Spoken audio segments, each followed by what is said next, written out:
आपण देवाला नमस्कार करतो, प्रदक्षिणा करतो.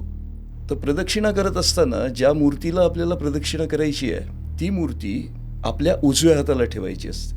आणि ती करत असताना एक गोष्ट लक्षात घ्यायची आहे की ती धावत पळत नाही करायची. ती परिक्रमा करताना गुरुचरित्रात असं सांगितलेलं आहे, एक साधारण 8वा किंवा 9वा महिना सुरू असलेली गर्भवती स्त्री, तिच्या हातामध्ये पाण्याने भरलेला हंडा आहे आणि ती तो हंडा घेऊन ज्या गतीने चालेल त्या गतीने जायचंय. परिक्रमा करत असताना ती देवता आपल्या मनामध्ये कायम असली पाहिजे, तिचा वास असला पाहिजे. तसं हे सगळं ब्रह्मांड फिरतंय, एकमेकांभोवती सगळे फिरतायत. तसं तो इलेक्ट्रॉन, प्रोटॉन हे त्या न्यूट्रॉन भोवती फिरत असतात. म्हणजे अणूपासून हे फिरणं चालू आहे आणि ते केंद्राभोवती फिरायचंय, केंद्रस्थानी त्या देवतेला ठेवायचंय आणि मग परिक्रमा करायची. मग ही परिक्रमा आपल्या घरातली असू शकते किंवा देवळातली असू शकते किंवा एखाद्या पंचक्रोशीची असू शकते.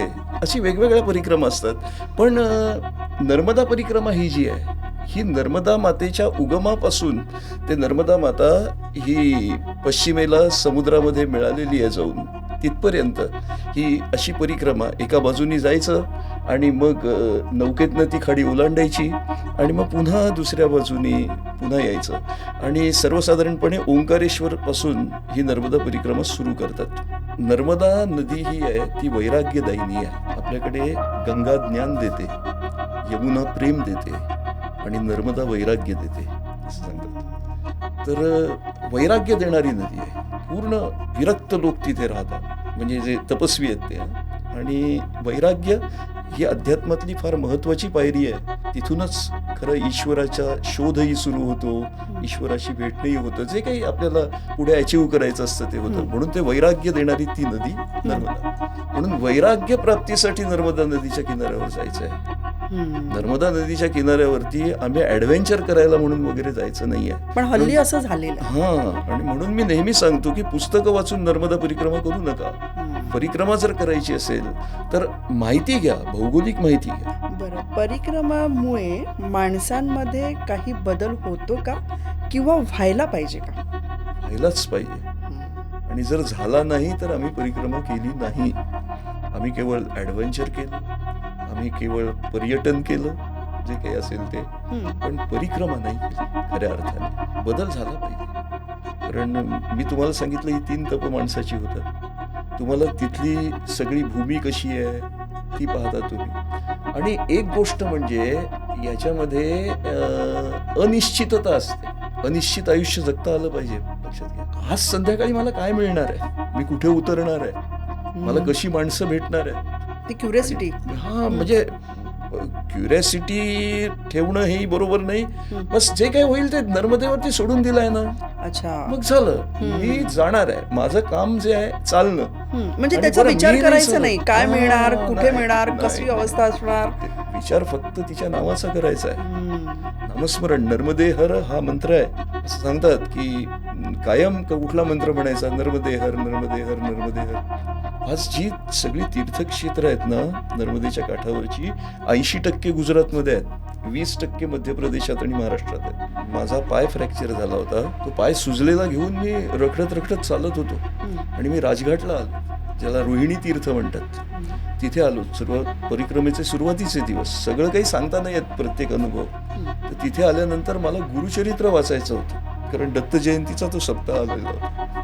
नोव्हेंबरला सुरू केली, डिसेंबर पर्यंत मी तिथे पोहोचलो राजघाटला. मला गुरुचरित्र वाचायचं होतं. तर ती पोथी अक्षरशः चमत्कारच होता तो. मला ती पोथी त्या मध्य प्रदेशात मराठी पोथी मिळणं, ती मला तिथे मिळाली.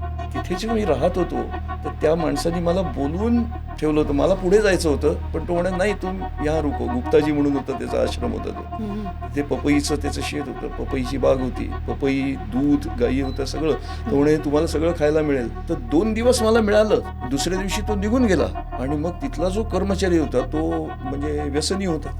तो दारू पिऊन मला शिव्या द्यायला लागला, सगळं हे करायला लागला. आणि मग मला खायला काहीच नाही मिळालं. आदल्या रात्रीही नाही मिळालं, दुसऱ्या दिवशी सकाळीही नाही मिळालं. आणि मग अशा प्रकारे मी तिथनं मग गेलो. पोथी वाचली कशी बशी. मग भूक लागली होती, काय करणार. तर मग मी पोथी वाचल्यावर डोळ्यात पाणी आलं. मी नर्मदेच्या समोर गेलो आणि म्हटलं, माई, मी वरपास होणारा विद्यार्थी आहे. मला काही माझ्यामध्ये कुठल्याही प्रकारची, म्हणजे खरं सांगतो मी तुला, मी परिक्रमा करणार म्हणून म्हणजे डिंग हाकून आलो आहे पुरी भाषेत बोलायचं तर. आणि आता मी पुन्हा नागपूरला असा अर्धवट परत गेलो, लोक मला काय म्हणतील, असं होईल म्हणून. तर तू विचार कर बाबा, मी उपाशी नाही राहू शकत. आणि एवढा मी प्रार्थना करतोय, तो मागून नर्मदे हर आवाज आला. आणि तो माणूस कुठचा होता, तर कामाख्याचा होता. तिथला तो आलेला संन्यासी गिरी होता तो. आणि तो म्हणाला की कहाँ जा रहे हो आप, फलारी हो या आहारी हो. आता मला हेही समजत नव्हतं, फलियारी काय आणि आहारी काय. हा. तर ते मग मी म्हटलं बाबा, म्हणजे हा उपवास आहे मेरा. म्हटलं अच्छा तो फलियारी हो. मग तो मला गेला, त्यांनी मला ताटभर म्हणजे साबुदाण्याची खिचडी, भगर, मला हल्दीरामची ही आवडते, Orange काजू कतली. अच्छा. तर ती काजू कतली हल्दीरामचीच. तिथे त्या महाराजांचा भक्त इथनं आला होता कुठला, ती हल्दीरामची काजू कतली आणि चितळ्यांची आंबा बर्फी जी मला आवडते. क्या बात हे है. सगळं माझ्या पानात होतं त्या दिवशी. आणि मग अच्छा. तो म्हणाला की अब तुम यही रहो.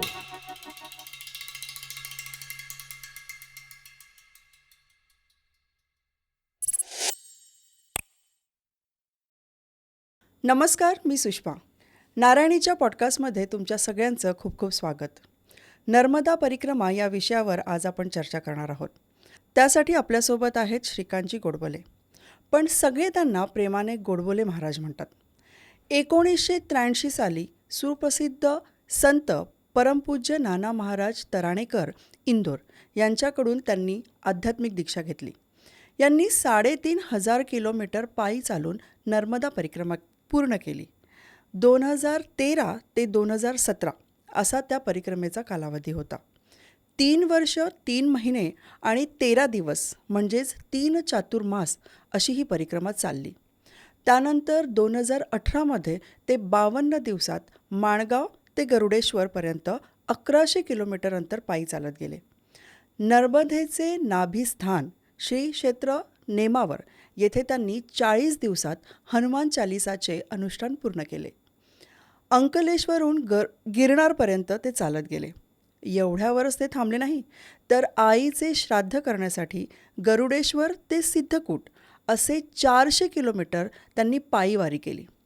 आपण सगळ्यांनी कोविडमध्ये क्वारंटाईन काय असतं अनुभवलं आहे, पण हे तब्बल 2 वर्ष क्वारंटाईन म्हणजेच अज्ञातवासात होते. आणि त्यावेळी त्यांनी गायत्री पुनश्चरण केले. 2 वर्ष ते ओपन स्कायमध्ये आलेच नाही. यांच्या व्यवसायाबद्दल सांगायचे झाल्यास दैनिक राष्ट्रदूतपासून त्यांनी पत्रकारितेला सुरुवात केली. ते वर्ष होते 1990. बाळासाहेब ठाकरेंच्या दैनिक सामनामध्ये वरिष्ठ पत्रकार म्हणून ते होते आणि परभणी नावाचे स्पेशल पुरवणी ते चालवायचे. 13 वर्ष पत्रकारिता आणि 20 वर्ष न्यूज रीडर अशी त्यांची कार्यप्रणाली आहे. पण आता या सगळ्या व्यवसायातून ते निवृत्त झाले आहेत आणि आता ते पूर्णपणे आध्यात्मिक मार्गी लागले आहेत. सध्या भागवत कथा वाचन ते करतात. आणि तुमचा उदरनिर्वाह कसा होतो असं जर त्यांना विचारलं तर त्यांचं उत्तर असतं की महाराज सर्व चालवतात. असे हे श्रीकांतजी गोडबोले महाराज. आज आपण त्यांना आणि त्यांनी पायी पूर्ण केलेली नर्मदा परिक्रमा या दोघांनाही जाणून घेण्याचा प्रयत्न करूया. व्हिडिओ शेवटपर्यंत नक्की बघा. नमस्कार महाराज. नमस्कार. नर्मदे हरे. नर्मदे हर. पॉडकास्टमध्ये तुमचं स्वागत आहे. सगळ्यात आधी मी क्षमा मागते तुमची यासाठी की मला आपल्या दर्शकांना सांगायला आवडेल की सोशल मीडियापासनं खूप लांब असलेले हे व्यक्ती आहेत, पण माझ्या आग्रहाखातर आज महाराज आपल्यासोबत आहे. त्याचं कारण हे आहे की नर्मदा परिक्रमा इतक्या वेगळ्या फॉर्ममध्ये लोक बघत चालले आहेत. तथ्य आहे, काहीतरी वेगळेपणा आहे, नुसतंच फिरायला जायचं म्हणून करतात आहे. आणि जेव्हा मी महाराजांना सांगितलं की ही जी परिक्रमा आहे ती वेगळ्या वळणावर चालली आहे, कारण आम्ही आता जाणकार नाही या सगळ्या गोष्टीसाठी, त्यामुळे एक असा व्यक्ती, एक राईट पर्सन म्हणून मला आजच्या पॉडकास्टमध्ये एक व्यक्ती आणायचे होते आणि ते तुम्ही आहात म्हटल्यावर नंतर मग महाराज तयार झाले. आणि माझी ही प्रतीक्षाच पूर्ण झाली आहे आता असं म्हणायला हरकत नाही. सुरुवात करूया. सगळ्यात आधी आपण घेऊया की परिक्रमा म्हणजे काय? हां, फार महत्त्वाचा प्रश्न आहे हा. कारण आपण परिक्रमा करतो, नर्मदा मातेची परिक्रमा करतो. पण त्याच्या आधी परिक्रमा म्हणजे प्रदक्षिणा. तो सर्वांना सर्वसामान्यपणे आपण लहानपणापासून ऐकलेला शब्द प्रदक्षिणा. आपण देवाला नमस्कार करतो, प्रदक्षिणा करतो. तर प्रदक्षिणा करत असताना ज्या मूर्तीला आपल्याला प्रदक्षिणा करायची आहे, ती मूर्ती आपल्या उजव्या हाताला ठेवायची असते. आणि अशा रीतीने ती परिक्रमा करायची असते. आणि ती करत असताना एक गोष्ट लक्षात घ्यायची आहे की ती धावत पळत नाही करायची आहे. ती परिक्रमा करताना गुरुचरित्रात असं सांगितलेलं आहे की एक साधारण 8वा किंवा 9वा महिना सुरू असलेली गर्भवती स्त्री, तिच्या हातामध्ये पाण्याने भरलेला हंडा आहे आणि तशी अवघडलेली स्थिती असते तिची. आणि ती तो हंडा घेऊन ज्या गतीने चालेल त्या गतीने जायचं आहे. परिक्रमा करत असताना ती देवता आपल्या मनामध्ये कायम असली पाहिजे, तिचा वास असला पाहिजे. तसं हे सगळं ब्रह्मांड फिरत आहे, एकमेकांभोवती सगळे फिरत आहेत. तसं तो इलेक्ट्रॉन, प्रोटॉन हे त्या न्यूट्रॉनभोवती फिरत असतात. म्हणजे अणूपासून हे फिरणं चालू आहे आणि ते केंद्राभोवती फिरायचं आहे. केंद्रस्थानी त्या देवतेला ठेवायचं आहे आणि मग परिक्रमा करायची आहे. मग ही परिक्रमा आपल्या घरातली असू शकते किंवा देवळातली असू शकते किंवा एखाद्या पंचक्रोशीची असू शकते. अशी वेगवेगळ्या परिक्रमा असतात. पण नर्मदा परिक्रमा ही जी आहे, ही नर्मदा मातेच्या उगमापासून ते नर्मदा माता ही पश्चिमेला समुद्रामध्ये मिळालेली आहे जाऊन तिथपर्यंत ही अशी परिक्रमा. एका बाजूनी जायचं आणि मग नौकेतनं ती खाडी ओलांडायची आणि मग पुन्हा दुसऱ्या बाजूनी पुन्हा यायचं. आणि सर्वसाधारणपणे ओंकारेश्वरपासून ही नर्मदा परिक्रमा सुरू करतात. बरोबर. ती म्हणजे का संत करतात गतीने. वगैरे आपण नंतर त्याच्यावरती बोलू. बरोबर. पण कुठूनही करता येते. फार महत्त्वाचा मुद्दा आहे, कुठूनही सुरू करता येते बर. आणि तिथे ती थांबवायची आहे. परंतु तिची जी सांगता आहे शेवटी, ती ओंकारेश्वरला जाऊन तिथे ते जे व्हायला जल पाहिजे. असेल ते जल आपण अमलेश्वरावर आणि ओंकारेश्वरावरती ते अर्पण करतो. त्याला चढवतो असं शब्द म्हणतात. तो चढाना हा जो हिंदी आहे त्याचा मराठी भाषांतर करतात, तसं नाही आहे. ते अर्पण करणं, जल अर्पण करणं आणि ते अर्पण करून मग आपण नमस्कार करून आपली ही परिक्रमेचा हा जो संकल्प असतो तो पूर्ण करायचा असतो, आपल्या घरी यायचं असतं. बरोबर. पण तुम्ही पत्रकारिता केली, हो. न्यूज रीडिंग केली, हो. हे सगळे क्षेत्र झालं. म्हणजे करत असतानाही तुम्हाला परिक्रमा करावी असं का वाटलं? परिक्रमा करावी असं का वाटलं हे फार पूर्वी वाटलं. 1983 साली माझे गुरु महाराज जे आहेत ते नाना महाराज तराणेकर, बरं. म्हणजे वासुदेवानंद सरस्वती स्वामी महाराज ज्यांची गरुडेश्वरला समाधी आहे उत्तर तटावरती नर्मदेच्या किनाऱ्यावरती, तर त्यांचे शिष्य नाना महाराज. तर त्यांच्याविषयी मला काही माहिती नव्हतं. पण 83मध्ये मी असा घरी बसलेलो असताना आमच्या शेजारचे एक जण आले आणि त्यांनी सांगितलं की नाना इथे आले आहेत, तर दर्शनाला तू जाशील का? मी म्हटलं ठीक आहे, पण नाना महाराज कोण आहेत म्हटलं हे. तर मग त्यांनी मला नानांचं चरित्र सांगितलं. त्या चरित्रात त्यांनी सांगितलं 1936 साली 3 वर्ष 3 महिने आणि 13 दिवस, हे लक्षात ठेवा. एवढा काळापर्यंत नाना महाराजांनी परिक्रमा केली. 1936 साली केलेली आहे. आत्ता सर्वसाधारणपणे नर्मदेच्या किनाऱ्यावरती मोठी 6 डॅम्स आहेत आणि बाकी तिच्या ज्या उपनद्या आहेत त्या उपनद्यांवरती सुद्धा काही 200-250च्या आसपास डॅम्स असतील. तर त्याच्यामुळे त्याचं बॅकवॉटर येतं. तर नर्मदेच्या किनाऱ्यावरून आत चालणं हे शक्य नाही, पण त्यावेळेला चालणं अत्यंत कठीण होतं कारण तो सगळा जंगलाचा भाग होता, डोंगरांचा भाग होता, डोंगराळ भाग होता. आपण पाहतो ना की सातपुडा एका बाजूला आणि एका बाजूला विंध्य, यांच्यामधून नर्मदा वाहते. त्यामुळे सगळा डोंगराळ पर्वताचा असा तो भाग आणि अतिशय कठीण असा तो भाग.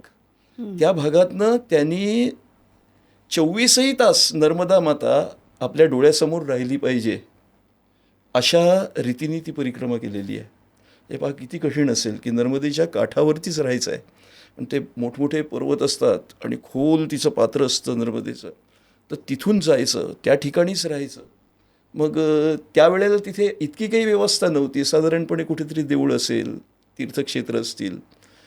तर शूलपाणीचं जे जंगलमध्ये लागतं, असे 2 जंगलं लागतात मोठी. एक लक्कडकूटची झाडी ज्याला म्हणतात ती, आणि हे शूलपाणीचं जंगल. आता जंगल वगैरे नाही राहिलं, उघडे बोडके डोंगर आहेत. 60 डोंगर चढायचे आणि उतरायचे, असं ते शूलपाणीचा प्रवास आहे. तर त्यावेळेला मात्र तिथे झाडी होती, त्यावेळेला जंगल होतं, वन्य प्राणी होते. तर अशा परिस्थितीमध्ये ते नर्मदा परिक्रमा करीत असताना 3 दिवसपर्यंत त्या शूलपाणीच्या जंगलामध्ये उपाशी राहिले. त्यांना काहीही प्राप्त झालं नाही खायला. पण तुम्ही आता सांगितलं नाना महाराजांनी केली, आणि पण लोक असं म्हणतात, कारण आज आपला पॉडकास्ट याच्यासाठी आहे की मिथ आणि सत्य हे दोन्ही आहे. तर मार्कंडेय ऋषींनी सगळ्यात पहिली परिक्रमा केली असं पहिली आहे? परिक्रमा मार्कंडेय ऋषींनी केली, सगळ्यात पहिली. म्हणजे तिथून सुरुवात झाली. आता मार्कंडेय चरित्र जे आहे ते निरनिराळ्या पुराणांमध्ये येतं, तसंच भागवतामध्येही मार्कंडेयांची कथा येते. तर हे मार्कंडेयांची कथा फार हे आहे, पण त्यांनी जी परिक्रमा केली ती अशी परिक्रमा केली आहे, तशी परिक्रमा आजपर्यंत कोणीच केली नाही. पण तुम्ही विचार केला परिक्रमेचा तो का म्हणून? नाही, तो मी सांगतो. पण ती परिक्रमा जी जाते त्यावेळेला, ती जी परिक्रमा केली ती त्यांनी नर्मदेची परिक्रमा तर केलीच, पण नर्मदेला येणाऱ्या अशा नद्या आहेत लहान लहान मिळणाऱ्या, नर्मदेला येऊन मिळणाऱ्या, तर त्या नद्यांची परिक्रमा त्यांनी केली. म्हणजे ती नदीसुद्धा त्यांनी ओलांडली नाही. तिच्या उगमापर्यंत जाऊन पुन्हा परत यायचं, पुन्हा नर्मदेवरनं जायचं. अशा सांगतात 999 नद्या. आजकाल त्या 224 वगैरे असंही सांगतात. म्हणजे काही सुक्या असतात, कोरड्या असतात, काही जे काही असतील ते. पण अशी परिक्रमा 12 वर्षाची केली मार्कंडेय ऋषींनी. आता तुम्ही मध्ये विचारलं म्हणून सांगतो. पण मार्कंडेय ऋषींचा विषय थोडासा आपण बाजूला ठेवून नाना महाराजांनी जी परिक्रमा केली, तर त्यावेळेला त्यांना नर्मदा मातेने स्वतः आणून दूध दिलेलं होतं. सोन्याच्या घड्यातनं दूध दिलेलं होतं. आणि ते दूध त्यांनी जेव्हा प्राशन केलं, 3 दिवसानंतर फार क्षीण झाली होती काया आणि ग्लानी आली होती, बसले होते. तर एक परदेशी स्त्री की म्हणजे तिने दागिने वगैरे घातले होते आणि पायातले घुंगूर वाजवत होते, डोक्यावरती तो घडा होता दुधाचा, आणि ती अशी चालत येत होती. यांना अस्पष्ट दिसत होतं, कारण ग्लानी आलेली होती, 3 दिवस पोटात काहीच नाही. तर ती जवळ आली आणि तिने सांगितलं, पंडित जी, यहाँ के राजा जी ने आपके लिए दूध भिजवाया है. तर त्यावेळेला ते दुधाचा घडा त्यांनी हातात घेतला आणि बस एक प्रभाव असतो, देवतांचा प्रभाव असतो, तर त्या प्रभावाखाली त्यांनी ते दूध प्यायलं. अतिशय अमृतमधुर दूध. आणि 3 दिवसांचा जो थकवा होता तो सगळा निघून गेला त्यांचा त्यावेळेला. आणि मग त्यांनी विचार केला तर ती निघून गेली होती, जशी आली तशी निघून गेलेली होती. आणि तो घडा पाहिला तर तो सोन्याचा होता. आणि मग त्यांनी विचार केला की बुवा, हा सोन्याचा घडा ठेवून मी काय करू. तर वैराग्य त्यांच्यामध्ये जागतं वैराग्य होतं, म्हणूनच नर्मदा मातेने त्यांना दर्शन दिलं, हे मला सांगायचं आहे. आणि मग तो घडा त्यांनी नर्मदेमध्ये नर्मदे हर म्हणून सोडला, तो आपल्याबरोबर नाही नेला. म्हणजे त्यागाची पण भावना त्यागाची भावना त्यांच्यामध्ये होती. त्यांचं श्रेष्ठत्व, त्यांची तपस्या, सद्गुरूची आज्ञा मानणं, आज्ञेचं उल्लंघन न करणं, ह्या ज्या सगळ्या गोष्टी आहेत, त्यावेळेला नर्मदा माता दर्शन देते, त्यावेळेला देवता दर्शन देतात, हे मला सांगायचं आहे. बरोबर, तुम्ही हे सांगितलं. हा प्रश्न मी पुढे घेणारच आहे, ओघात घेऊ. पण कसं झालं ते विचारलं थोडं. तेच मग मी आपला प्रश्न पुढे पुढे येणारच आहे. पण त्याआधी अजून एक विचारावं असं वाटतं की जेव्हा तुम्ही परिक्रमेला निघाले तेव्हा तुमच्यासोबतची ती घटना आहे काहीतरी, जात असताना जाण्याच्या दिवशीची जी धावपळ आहे ती आम्हाला सांगा. हां, ती थोडक्यात सांगतो. पण परिक्रमा करण्याचं त्यावेळेला 83 साली माझ्या मनात आलं की हे जे नाना महाराज आहेत ते माझे सद्गुरू आहेत, आणि त्यांनी परिक्रमा केली तशी मला करायची आहे आणि मला करता आली पाहिजे, हा भाव होता माझ्या मनात. पण तो 83 पासून मी तो फक्त विचार डोक्यात घोळवत होतो, लोकांशी बोलत होतो, लोक घाबरवत होते की परिक्रमा कठीण असते, असं असतं तसं असतं. पण ती परिक्रमा जी माझी झाली, काय असतं, विशिष्ट काळ आल्याशिवाय काही मिळत नाही. ती परिक्रमा 2013ला सुरू झाली. 83 ते 2013 30 वर्ष झाली. आता तो त्या दिवशी कशी धावपळ झाली ते सांगतो. असेंब्ली चालू होती आपल्या इथे नागपूरमध्ये, आणि मला न्यायला एक जण आले होते कार घेऊन. मी नानांचं समाधीस्थान आहे शिवाजीनगरला नागपूरला, तिथे म्हटलं आधी दर्शन घेऊ आणि जाऊ. माझं सगळं सामान वगैरे मी घेतलं आणि काठी घेतली, ते सगळं घेऊन मी जो निघालो तर दर्शन करून निघालो तर ट्रॅफिक जाम झाला होता. कस्तुरीचंद पार्कपर्यंत कसे बसे आम्ही पोचलो होतो आणि तिथनं ट्रॅफिक जातच नव्हता. गाडी येऊन उभी होती स्टेशनवर. तिथनं सारखे फोन येत होते, अरे गाडी जाईल, भोपाळला हो, जायचं कारण होतं मला. अधिवेशनाच्या याच्यात खूप जाम असतो हां, तिथे. जाम असतो. मग तिथे मी कस्तुरचंद पार्क अर्ध पार केल्यावर मी त्या गाडीतनं उतरलो. माझं सामान, ते म्हणाले मी सामान घेऊन येतो, किंवा काही सामान मी घेतलं. आणि मग तिथपर्यंत एक मुलगा आला होता, शिर्के म्हणून, दत्ता शिर्के म्हणून, तो आता प्रसिद्ध आहे. तर तो आला होता धावत. मग त्याच्याबरोबर ते सामान घेऊन आम्ही धावत धावत धावत स्टेशनला गेलो. मी गाडीमध्ये, मला निरोप द्यायला बरेच लोक आले होते, पण कोण आले हे सुद्धा मला पाहता आलं नाही. मी गाडीत शिरलो, सामान कसं बसं ठेवलं आणि गाडी सुटली. नाहीतर ती गाडी हुकली असती आणि परिक्रमा माझी पण परिक्रमा हुकली असती. टळली असती म्हणा, किंवा लांबणीवर गेली असती म्हणा. काय जे झालं असतं ते झालं असतं.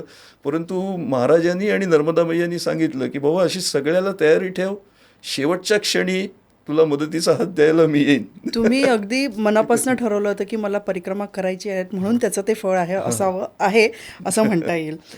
नर्मदा परिक्रमा करण्याचे महत्त्व काय आहे? कारण आता कसं झालं आहे की नर्मदा परिक्रमा करणं म्हणजे हे ट्रेंडिंगमध्ये आलं आहे, पिकनिक स्पॉट झालेलं आहे, पण त्याचं महत्त्व लोकांना माहीत नाही आहे. ते सांगा. नर्मदा नदी ही आहे ती वैराग्यदायिनी आहे. आपल्याकडे गंगा ज्ञान देते, यमुना प्रेम देते आणि नर्मदा वैराग्य देते असं सांगतात. तर वैराग्य देणारी नदी आहे. पूर्ण विरक्त लोक तिथे राहतात.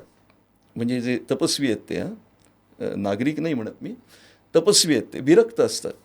आणि नर्मदेच्या सेवेमध्ये आपण गेलो, तिची परिक्रमा केली आणि शास्त्रशुद्ध केली, तर ती निश्चितपणे आपल्याला वैराग्य दान देते. आणि वैराग्य ही अध्यात्मातली फार महत्त्वाची पायरी आहे. तिथूनच खरं ईश्वराचा शोधही सुरू होतो, ईश्वराशी भेटणंही होतं, जे काही आपल्याला पुढे अचीव करायचं असतं ते होतं. म्हणून ते वैराग्य देणारी ती नदी नर्मदा. म्हणून वैराग्य प्राप्तीसाठी नर्मदा नदीच्या किनाऱ्यावर जायचं आहे. नर्मदा नदीच्या किनाऱ्यावरती आम्ही ॲडव्हेंचर करायला म्हणून वगैरे जायचं नाही आहे. पण हल्ली असं झालेलं आहे. हां, आणि म्हणून मी नेहमी सांगतो की पुस्तकं वाचून नर्मदा परिक्रमा करू नका. परिक्रमा जर करायची असेल तर माहिती घ्या, भौगोलिक माहिती घ्या. हां, म्हणजे माहिती आणि मार्गदर्शन हां. या दोन्ही शब्दांमध्ये वेगळा फरक आहे, म्हणजे अंतर आहे आणि त्या दोघांचाही अर्थ वेगळा आहे. बरोबर. त्याच्यामुळे आपण आज माहिती नाही तर गुरुजींचं, महाराजांचं मार्गदर्शन घेणार आहोत. नाही, माहिती घ्यायला पाहिजे आणि मार्गदर्शनही पाहिजे. असं करून मग परिक्रमेला निघायचं आहे. बरं. आणि एक विरक्त म्हणून परिक्रमेला निघायचं आहे. तर तुम्ही पुढे मला विचारणार या महत्त्व काय आहे वगैरे ह्याच्यात, तर मला हे म्हणायचं आहे की वैराग्य पूर्ण आपल्या अंगी बांधलं पाहिजे. आपण नर्मदेच्या परिक्रमेला चाललो आहे, तर आता काही लोक सांगतात ना, नियम सांगतात, मागे वळून पाहायचं नाही. तर ह्याचा जो अर्थ आहे हा शब्दार्थ नाही घ्यायचा, शब्दशः अर्थ नाही घ्यायचा. मागे वळून पाहायचं नाही म्हणजे आपण एकदा घर सोडून नर्मदा परिक्रमेला निघालो आहे, आता घराकडे मागे वळून पाहायचं नाही. अच्छा. नाही तर मला सांगा, इतकं अंतर चालायचं आहे, जवळजवळ 3,500 किलोमीटर होतं. आता ते सगळं ते डॅम्स वगैरे, त्याचं बॅक वॉटर वगैरे धरून 3,000 होत असेल, जे काही असेल ते. तर तेवढं अंतर चालताना आपण मागे वळून नाही पाहणार का? कोणी एकदम मागून आवाज आला, काही झालं, आपण मागे वळून तर पाहतो कोणी आपला बरोबर आहे तो आहे की नाही. पण ते असं नाही, मग परिक्रमा खंडित झाली असा काही प्रकार नसतो. मागे वळून पाहायचं नाही, म्हणजे एकदा आपण नर्मदा परिक्रमेला परत निघालो यायचं नाही, मध्ये सोडून परत यायचं नाहीये. मी काही झालं, शेंडी तुटो व पारंबी, मी जाणार म्हणजे जाणार आणि नर्मदा माई मला नेणार.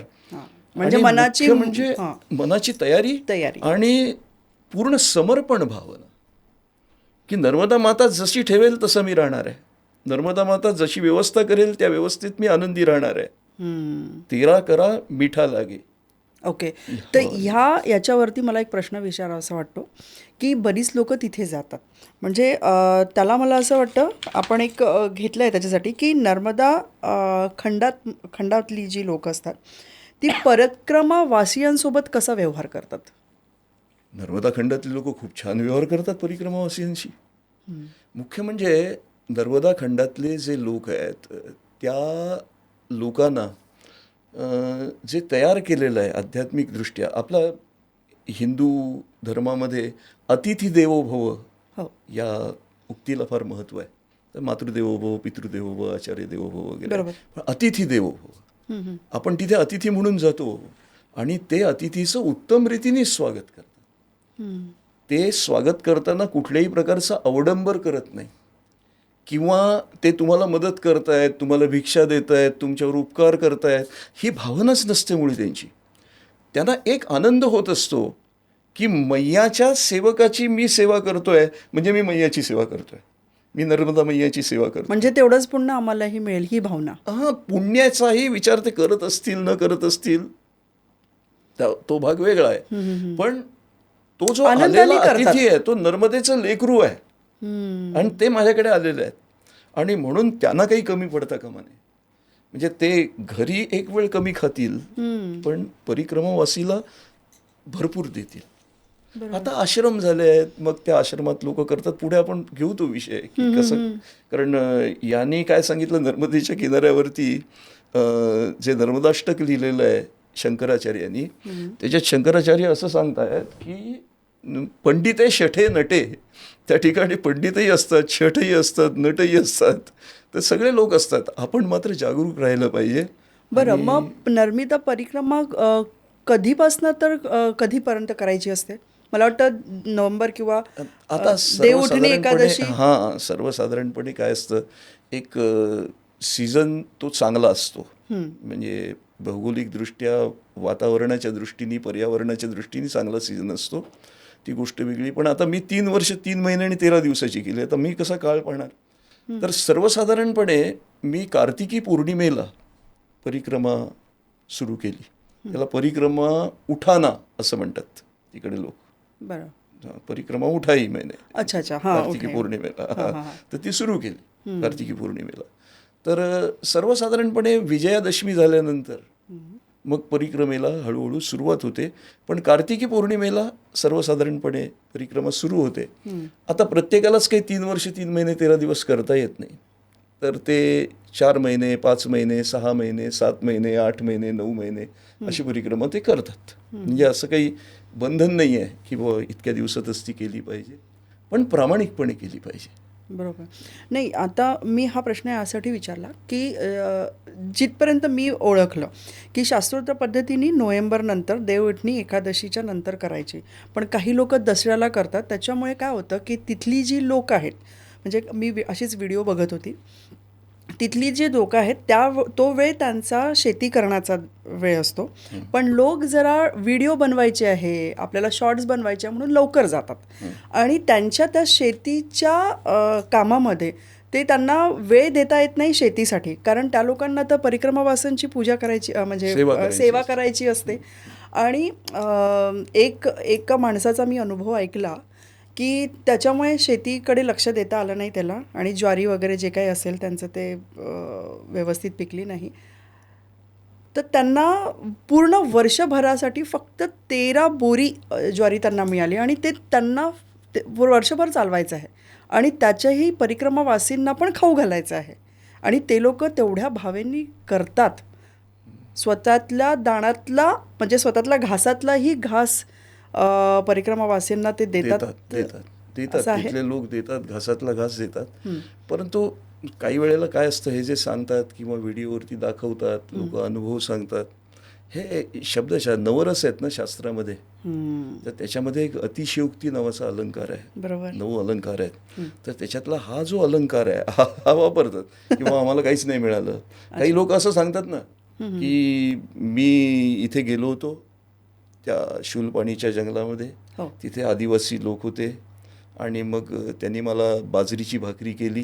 त्यांच्याकडे काहीच नव्हतं, नुसतं तिखट आणि मीठ आणि बाजरीची भाकरी, ती अर्धी अर्धी करून मला त्यांनी दिली. आम्ही 2 जण परिक्रमावासी होतो, तेवढी आम्ही अर्धी भाकरी खाल्ली. खाल्ल्यानंतर मग 2-3 मुलं तिथे आली समोर. मी त्यांना विचारलं, बुवा तुमचं जेवण झालं का? ते म्हणाले की आमच्या वाट्याचं तुम्हाला दिलं आहे. आता एवढी बुद्धी त्या मुलांची असते का? नाही बुवा, आज मी काही खाल्लं नाही, आमच्या वाट्याचं तुम्हाला दिलं आहे वगैरे असं मुलं नाही म्हणत कधी. अतिशयोक्ती असते. ठीक आहे, त्यांनाही काहीतरी त्यांची आई देते, तिची मातृभावना, वात्सल्य पहिल्यांदा आईचं महत्त्वाचं आहे. परिक्रमावासी ठीक आहे, परंतु आपलं काढून देतात आपल्यातलं, म्हणजे स्वतः कदाचित उपाशी राहतात. आणि ही आपली एक संस्कृती आहे आहे. पण असं नाही की हे जी सेवा करतात त्याचं फळ नर्मदा माता त्यांना पुरेपूर देते. कारण नर्मदेच्या किनाऱ्यावरती 3-3 पिकं घेतली जातात. आणि हा कुठल्या तरी आदिवासी पट्ट्यातला वगैरे भाग असेल आणि जर समजा ओंकारेश्वरला शूलपाणीतला भाग असेल, ठीक आहे, पण ते प्रत्येक वेळेला ते करत नाहीत. आता मला हे सांगायचं आहे, आता असं सांगू नये, पण शूलपाणीचं जे त्यांच्या जमिनी गेल्या त्या जमिनीचे पैसे गव्हर्नमेंटनी त्यांना दिले, त्याचे डॅम ते तयार झालेलं आहे, तर ते असं देत नाही. गव्हर्नमेंटनी त्यांना जमिनी दिल्या, बाकी आता ते तिथे राहतात, ते करतात, ठीक आहे ना. मला हे नाही म्हणायचं की त्यांना कमी मोबदला मिळाला असेल, जो काही असेल, पण प्रत्येक माणूस हा व्यवस्थित रीतीने राहतो. पण तुम्ही पूर्वी आता ग्रहण झालं ना परवा, तर ग्रहण पूर्वी तुम्ही लहानपणी पाहिलं असेल तर दे दान सुटे गिराण म्हणून लोक यायचे दारात मागायला. बरोबर. आज तुमच्या एक तरी फिरकला का पूर्ण नागपुरात? नाही आले. आणि ते जुने कपडे घेत नाहीत. याचं कारण स्टँडर्ड ऑफ लिव्हिंग वाढलंय आपलं. थोडंसं म्हणजे विकास जो म्हणतात ना, थोडा थोडा विकास होतोय. एकदमच काही सगळ्यांना सगळं मिळणार नाही आहे, सगळ्यांना काही श्रीखंडपुरी जेवायला नाही मिळणार आहे, परंतु आपलं पोट त्यांना भरता येतं. असं सरकार अनेक ठिकाणी हे देत आहे ना, तुमचे धान्य फुकट देत आहे. आता तिथल्या आदिवासींनी, मला कोदू नावाचं एक धान्य खायला लागतं, दिंडोरी आणि त्या ह्याच्यामध्ये मंडलामध्ये पूर्वी त्यावेळेला लागायचं खायला. कोदू म्हणून ते असं जसं बाजरी वगैरे असते ना, तसंच दिसणारं ते धान्य असतं आणि तेच तिथे पिकायचं. कारण तिथे पाणी खाली नर्मदेचं, वरती शेती असायची, पाणी नाही, जमिनीत सुद्धा हँडपंप सुद्धा ते म्हणजे एक कळशी भरली की थांबायला लागतं 5 मिनटं 10 मिनटं, मग दुसरी कळशी भरते, अशी परिस्थिती आहे तिथली. तर तिथे जर हे जे कोदू आहे, तर मी जेव्हा परिक्रमेला गेलो तर मी हे ऐकलं होतं, तर मी म्हणजे शोधत होतो मला कोदू खायला मिळेल का. म्हणजे एकाला मी शेवटी विनंती केली, एका पाठावर उतरलो, मला आज तू कोदूचाच तो भात करून दे बाबा. मग त्यांनी मोठ्या मुश्किलीने आपल्या मावशीकडनं आणलं, मला दिलं. म्हणजे मला हे म्हणायचं आहे की आज आता ते कोदू नाही राहिलं तिथे. आहे, थोडंफार करतात शेती, ज्यांना आवड आहे ते करतील, परंतु आज धान्यही त्यांना मिळतं. हळूहळू विकास होत चाललेला आहे आणि सरकारी काम करते. तर ते तुम्ही मला त्या लुटीचा प्रश्न विचारा तेव्हा मी सांगेन मग नंतर. बरोबर. आता परिक्रमामध्ये 3 प्रकारचे तप असतात, ते कुठले? फार महत्वाचा आणि उत्तम प्रश्न आहे. परिक्रमामध्ये 3 तप आपोआप होतात, मैया करून घेते जर आपण प्रामाणिकपणे करत असू परिक्रमा. तर एक कायिक तप होतं, कायिक म्हणजे शरीराचं तप होतं. एक वाचिक तप होतं, वाचिक म्हणजे वाणीचं तप होतं. आणि तिसरं मानसिक तप होतं, म्हणजे मनाचं तप, वैचारिक तप ज्याला आपण म्हणतो. मनामध्ये निराळे विचार येत असतात. तर तप करत असताना काय होतं, माणूस तापतो, ते कठीण असतं. कायिक तप का होतं, तर आपण इतकं अंतर चालत जाणार आहोत, कधी 12 किलोमीटर चालू, कधी 5 किलोमीटर चालू, कधी 10 किलोमीटर चालू, जे काही असेल तसं. तर त्या ठिकाणी काही ऊन असेल, काही खडकाळ जमीन असेल, काटे कुटे असतील, असं अनेक परिस्थिती येते. आणि इतकं लांब चालायचं, थंड पाण्याने स्नान करायचं, करतील त्यांना. पहाटे सकाळी परिक्रमेला जात असताना स्नान करूनच परिक्रमेला पुढे जायचं. कोणी पारवश्यानी देवाची परिक्रमा करत नाही, प्रदक्षिणा करत नाही. त्यामुळे पहाटे स्नान करायचं आणि मग परिक्रमेला निघायचं. असं नाही की बाबा उठले, तोंड धुतलं आणि चालले, कारण तेवढा पल्ला गाठायचा आहे, पल्ला गाठायचा आहे, मागे भूत लागल्यासारखं करायचं आहे, असं नाही. आणि मग कुठेतरी 10-11 वाजता जरा ऊन आल्यानंतर मग कुठे मिळालं तर आंघोळ करायची. ही परिक्रमा नाही. म्हणजे नियम आहेत परिक्रमाचे. नियम आहेत ना, नियम असायलाच पाहिजेत. तर ते सकाळी आंघोळ केली पाहिजे. तर ते आंघोळ करताना थंड पाणी लागतं, किंवा जे काही खायला मिळेल ते खावं लागतं. आपल्या आवडी खूप असतात ना, आपण आपण जे मिळेल ते खायचं आहे. तर ते सगळं करत असताना आपल्या शरीराचं तप आपोआप होतं. त्याच्यानंतर वाचिक तप होतं, म्हणजे तुम्ही मला समजा शिळी भाकरी दिली, देत नाही कोणी, पण दिली, तर तुम्ही दिल्यानंतर मी तुम्हाला शिळी भाकरी कशाला दिली घरी म्हणेल माणूस, तिथे नाही म्हणणार. तिथे म्हणाल वा छान दिलं बरं तुम्ही, कृपा आहे बरं तुमची, मला चांगलं खायला दिलं बरं, खरंच मैया तुमचं कल्याण करो, असा आशीर्वाद देऊन असा अन्नदाता भाव सुखी असायला भव. पाहिजे. असा भावही असला पाहिजे आणि वाचेनी माणूस बोलतो, इच्छा नसली तरी बोलेल. तर ते तिथे वाचिक एवढ्या तप होतं. कठीण याच्यात घरचं जेवण मिळतं हेच खूप मोठी गोष्ट आहे ना. हो ना. तर ते वाचिक तप होतं की आपण चांगलं बोलतो तिथे. हम्म. एक तर भीतीमुळेही बोलतो ना. मी जर तिथे गेलोय आणि तिथे मी वाईट बोललो तर ते मारणार नाहीत का मला लोक? हे करण्याशिवाय वेळ दिले तर त्या भीतीने का होईना वाचिक तप घडतं. हां. आणि मानसिक तप तेव्हा घडतं ज्या वेळेला तुम्ही असं पाहता. मी अमरकंटकहून निघालो तर एक नाशिकचा माणूस माझ्या भावाचा मित्र होता. त्यांनी माझ्याशी संपर्क साधला फोनवरून. तर म्हणे मला एका माणसाला 1,000 रुपये द्यायचे आहेत. मी म्हटलं हो माझ्याकडे 1,000 रुपये असले तर देईन मी. नाही म्हणे ते व्यवस्था मी करतो म्हणे पण तुम्ही त्याला 1,000 रुपये द्या. तर मी त्याचं घर शोधत गेलो खाली उतरल्यानंतर. तर दिंडोरीकडे जाताना त्या रस्त्यावरती तर पंक्चर दुरुस्त करायचा त्याचा धंदा होता. आणि 2 मुलं, 1 मुलगी, तो आणि बायको आणि कोणीच अजून असेल घरात.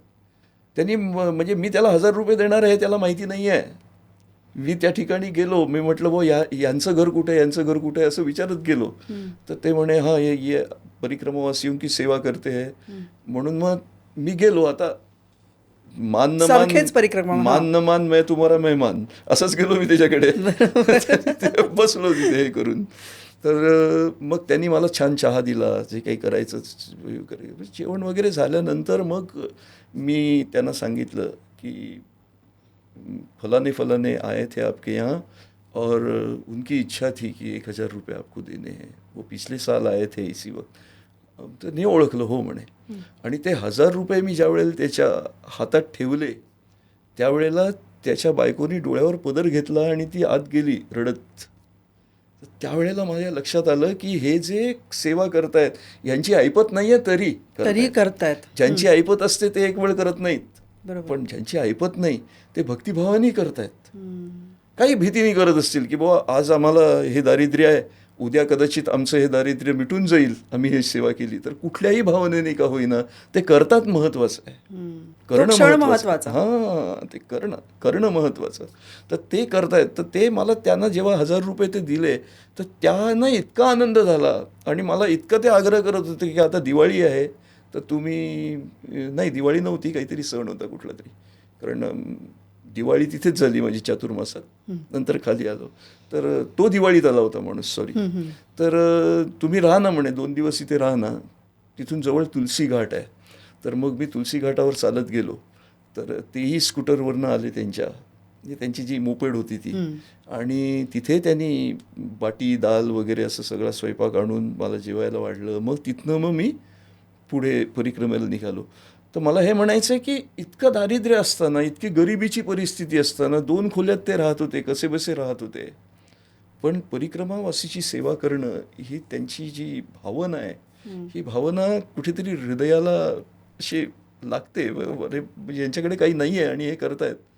मग मी माझ्याजवळ 100 रुपये होते. मी त्याला 100 रुपये अजून दिले. आणि मग तिथनं निघालो. त्यावेळेला हे मानसिक तप होतं. आपण मनाने विचार करायला बाध्य होतो की बाबा पहा माझ्याकडे सगळं असून मी नाही करत आहे. मी कुठेतरी माझ्या भोवती आणि असं वलय घातलं आहे की मी माझं घर, माझा मुलगा, माझा संसार, माझा पैसा, माझी गाडी ह्याच्यातच मी रमतो आहे. पण हे नर्मदा म्हणजे ज्याची ओळखही नाही आहे. तो चोरही असू शकतो, तो डाकूही असू शकतो किंवा तो चांगला परिक्रमावासीही असू शकतो काय माहिती. पण तो नर्मदा मातेचं नाव घेऊन आलेला आहे. ही भारतीय संस्कृती आहे आपली आणि ती नर्मदेच्या किनाऱ्यावर आहे. बरोबर. हे मानसिक तप. म्हणून हे वाचिक शाब्दिक आणि मानसिक हे सगळं जे आहे ते नवीन पिढीला आणि आपल्या सगळ्यांनाच मानवी धर्म सगळ्यांनाच म्हणजे आपलं अध्यात्म हे सगळं काही शिकून जातं हे आणि शिकायला पाहिजे. त्याच्यामुळे हा आपला सनातन धर्म आपला हिंदुत्व आपलं हे अध्यात्म कधीही कायम येतं. म्हणून लोकांना सांगणं आहे नव्या पिढीला म्हणा किंवा सगळ्यांना की पुराण वाचा. जर पुराण वाचू कारण बघा जसं तुम्ही खूप सिम्पल सांगितलं की मानसिक तुमच्या मनातनं ते निघालं आहे की जशी तुम्हाला सेवा मिळाली आपोआप तो आत्मा खुश झाला आणि तुम्ही त्यांच्याविषयी चांगलं बोललं किंवा ती श्रद्धा सांगितली. म्हणून शाब्दिक तुम्ही त्यांना कृतज्ञ असणं गरजेचं आहे. बरोबर. तर ह्या सगळ्या गोष्टी आपलं पुराण सांगून जातं. हो हो हो पुराणात नर्मदा परिक्रमाला महत्त्व आहे, आहे. ते तर आहेच. आणि नर्मदा पुराण असं काही आहे का? हां, हे एक गमतीचा भाग आहे. काय असतं, आपण अर्धवट ज्ञानावर बरंच काही बोलतो. मी सुद्धा बोलतो. मी काही अपवाद नाही आहे. पण सांगायचा उद्देश एवढाच आहे की नर्मदा पुराण हां. हा नावाचा प्रकार नाही, अस्तित्वात नाही. मला हा प्रश्न विचारावा कारण असा वाटला. हे आता तुम्ही म्हणाल की असं कसं, हां. आम्ही वाचतो नर्मदा पुराण म्हणून पुस्तकं येतात आमच्याजवळ. हो बोला हो ना, हो सांगा काय म्हणून म्हणणार? म्हणून मी पण शोधत होते आणि एका ह्याच्यात बघितलं, कारण मी रेफरन्स यासाठी देते की आपण आज सोशल मीडियापासनं वंचित नाही. आज नवीन पिढी म्हणा किंवा सगळेच जण, आज म्हाताऱ्या लोकांजवळही जरी फोन असले तेही सोशल मीडियावर आहेत, ठीक आहे. तर ह्या सगळ्यांचा रेफरन्स घेऊन मी हे सगळे प्रश्न काढले आहे की मी नर्मदा परिक्रमाला गेले होते आणि मला एक महाराज तिथे मिळाले, एक संत, आणि त्यांनी मला नर्मदा पुराण हे दिलं. हे कुठेही नाही आहे आणि खिळखिळे झालेले त्याची पानं आहेत. मग मला हा स्वतःला प्रश्न आला की खरंच नर्मदा पुराण आहे का, आणि ते इतक्या वर्षाचं असेल आणि ते त्याच व्यक्तीला मिळालं म्हणजे मग बाकी लोक काय, म्हणजे खूप कालवाकालव झाली माझ्या विचारांची. म्हणून हा प्रश्न तुम्हाला. नाही, पहिली गोष्ट लक्षात घ्यायची, नर्मदा पुराण नावाचं पुराण नाही. नाही आणि नाही, त्रिवार सांगतोय मी. पण जे नर्मदा पुराण म्हणून आपल्याकडे प्रसिद्ध आहे ते स्कंद पुराणातला रेवाखंड नावाचा एक भाग आहे. रेवा म्हणजे नर्मदा, नर्मदेचं एक नाव रेवा. तर रेवाखंड नावाचा एक भाग आहे. तर त्या रेवाखंडाच्या भागात काय केलं आहे, सगळ्या नर्मदा नदीच्या काठावरची तीर्थक्षेत्र, त्या ठिकाणी कोणी कोणी केलेलं तप, मग नर्मदा नदीचा उगम कसा झाला, ती कशी, म्हणजे हा जो सगळा भाग आहे हा सगळा नर्मदेविषयीचा भाग, नर्मदा मातेविषयीचा भाग हा सगळा त्या पुराणात एकत्रित केलेला आहे. म्हणजे त्या स्कंद पुराणाच्या रेवाखंड या भागामध्ये. तर तुम्ही सत्यनारायणाची पूजा करता की नाही, सगळेजण करतात. बरोबर. तर त्या सत्यनारायणाच्या पूजेमध्ये तो ब्राह्मण ज्या वेळेला पोथी वाचतो, अध्याय वाचतो, त्यावेळेला तो काय म्हणतो, इति श्री स्कंद पुराणे रेवाखंडे हां. सत्यनारायण कथायाम पंचमोध्यायः. आता स्कंद पुराणातल्या रेवाखंडातली ही सत्यनारायण कथा आहे. ती शेवटच्या 5 अध्यायामध्ये आहे. तो साधुवाणी वगैरे झाला. म्हणून सत्यनारायणाची पहिली पूजा जी झालेली आहे ती म्हणजे माहिती असणारी, त्याच्या अगोदर भगवंतानीच सांगितली, म्हणजे ती झाली असेल कुठेही, परंतु ती माहिती असणारी पूजा झाली ती नर्मदेच्या किनाऱ्यावर झालेली आहे, गुजरातमध्ये झालेली आहे सध्याच्या. तर हे लक्षात ठेवलं पाहिजे. म्हणून आपण नर्मदा ज्या वेळेला परिक्रमा करतो आणि आपल्याकडे जर वेळ असेल तर एकदा तरी सत्यनारायणाची पूजा करावी असं मी सांगेन. असं कुठेही शास्त्रात लिहिलेलं नाही, पण मी सांगेन की तिथे झाली आहे ती परिक्रमा. हां, पण मग त्या स्कंदपुराणात लिहिलं आहे तर मग करावी. हा, नाही म्हणजे तिथे करा असं नाही, असं नाही, पण त्यांनी सांगितलंय संक्रांतीला करा, पौर्णिमेला करा, कधीही करा. हा, पापांचा नाश होतो. म्हणजे पाप क्लिअर करायचे आणि पुढच्या महिन्यात पाप करायला तयार व्हायचं असं नाही. दर पौर्णिमेला करायची पूजा असं नाही. बरं, एखाद्याने नर्मदेचीच परिक्रमा का करावी? हां, तर त्याचा एक तर काय आहे, भौगोलिकदृष्ट्या जर आपण पाहिलं तर नर्मदा परिक्रमा त्या मनाने इतर नद्यांच्या मनाने ठीक आहे, सोपी आहे. बरं. एक तर ती वैराग्यदायिनी आहे. आता नर्मदा नदी जी आहे ही असं सांगतात की कल्पांनंतरही ती वाहत असते. म्हणजे सगळं नष्ट झालं ते नर्मदा माता आहे, ती कायम आहे आणि ती शिवपुत्री आहे. आज अमरकंटकला ज्या वेळेला भगवान शंकर त्या ठिकाणी मेकल पर्वतावरती म्हणा किंवा कुठेही ते तप करत होते, तप करताना त्या थंड वातावरणात सुद्धा त्यांना घाम आला आणि तो घर्मबिंदू त्यांच्या कपाळावरून उघळला आणि त्यातून नर्मदेचा उगम झाला असं सांगतात. तर नर्मदा माता ही एक तर वैराग्यदायिनी आहे. दुसरी गोष्ट, ती भारताचे 2 भाग करते, एक उत्तर भारत आणि दक्षिण भारत. तर आपल्याकडे आपण जिथे राहतोय त्याला दंडकारण्य म्हणतात. ही राक्षसांची भूमी होती पूर्वी आणि इथे विकास नव्हता. मग अगस्ती ऋषी काशीहून इकडे आले, म्हणजे त्यांना देवानी पाठवलं आणि मग या ठिकाणी ती कथा फार मोठी आहे. मग त्यांनी या ठिकाणी संस्कृती विकसित केली अगस्ती ऋषींनी. कारण इथले लोक चांगले होते, ते संस्कृती पाळायला तयार होते, परंतु अंधकार झालेला होता, राक्षस मातलेले होते, ते तुम्हाला कुठल्याही प्रकारचं हे करू द्यायचे नाहीत, म्हणजे धर्मकार्य करू द्यायचे नाहीत.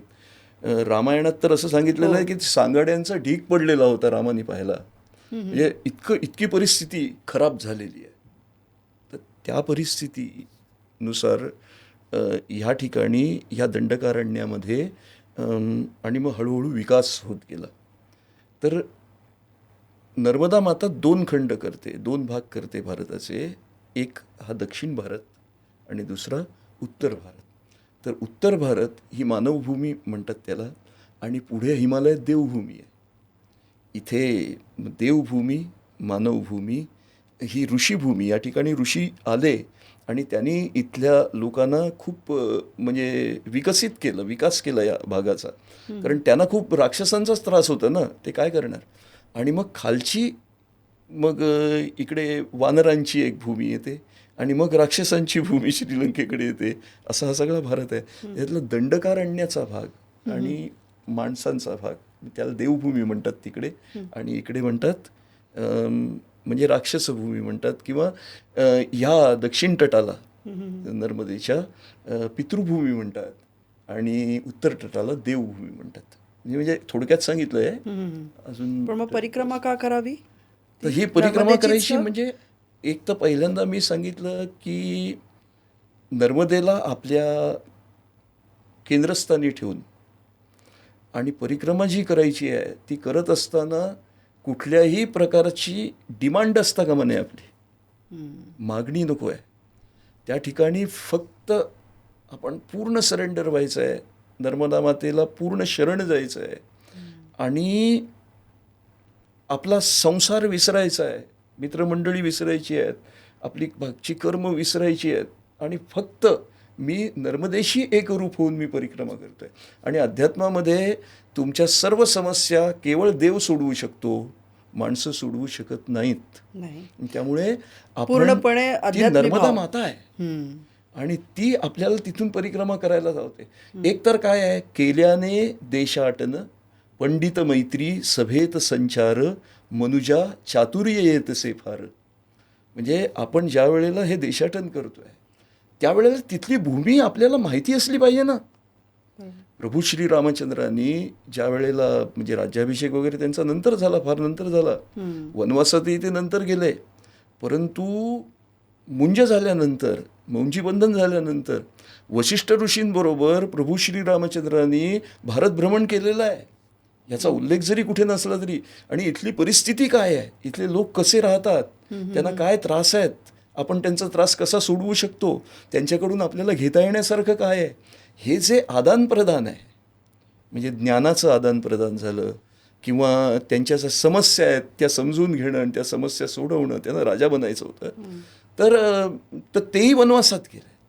माझ्या प्रश्नावलीमध्ये हा प्रश्न होताच की नर्मदा आणि प्रभू श्रीरामांचा काय संबंध आहे. हां, तर ते जसे त्यांचा संबंध म्हणजे ते ज्या वेळेला दक्षिणाला गेले नर्मदा ओलांडूनच गेले ना. नर्मदामध्ये होतीच ना, जशी त्यांनी गंगा ओलांडली तशी त्यांनी नर्मदाही ओलांडली, आणि ते मग दंडकारण्यात आले, आणि मग तिथनं खरं त्यांचं भयंकर हे सुरू झालं पुढचं. म्हणून म्हणतात की गंगेची 3 वेळा, यमुनेची 7 वेळा स्नान केलं तर पुण्य मिळतं, पण नर्मदेचं नुसतंच दर्शन केलं तरीही दर्शना देव नर्मदा असं म्हणतात. केवळ दर्शनानीच आणि नर्मदा पवित्र करत असते.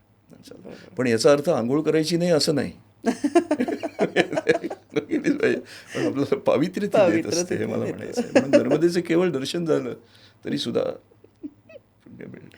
बरं, परिक्रमामुळे माणसांमध्ये काही बदल होतो का, किंवा व्हायला पाहिजे का? व्हायलाच पाहिजे, आणि जर झाला नाही तर आम्ही परिक्रमा केली नाही. आम्ही केवळ ॲडव्हेंचर केलं, आम्ही केवळ पर्यटन केलं, जे काही असेल ते, पण परिक्रमा नाही केली खऱ्या अर्थाने. तर बदल झाला पाहिजे. कारण मी तुम्हाला सांगितलं ही 3 तप माणसाची होतात. तुम्हाला तिथली सगळी भूमी कशी आहे ती पाहता तुम्ही.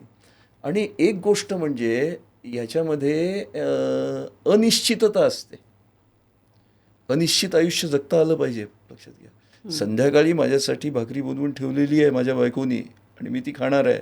माझी बायको नाही आहे म्हणून मी सांगतोय. म्हणजे उदाहरण देत उदाहरण देतोय. ती मी खाणार आहे हे मला माहिती आहे. हां. पण आज संध्याकाळी मला काय मिळणार आहे, मी कुठे उतरणार आहे, मला कशी माणसं भेटणार आहेत. ती क्युरियोसिटी. हा म्हणजे क्युरियोसिटी ठेवणं हेही बरोबर नाही.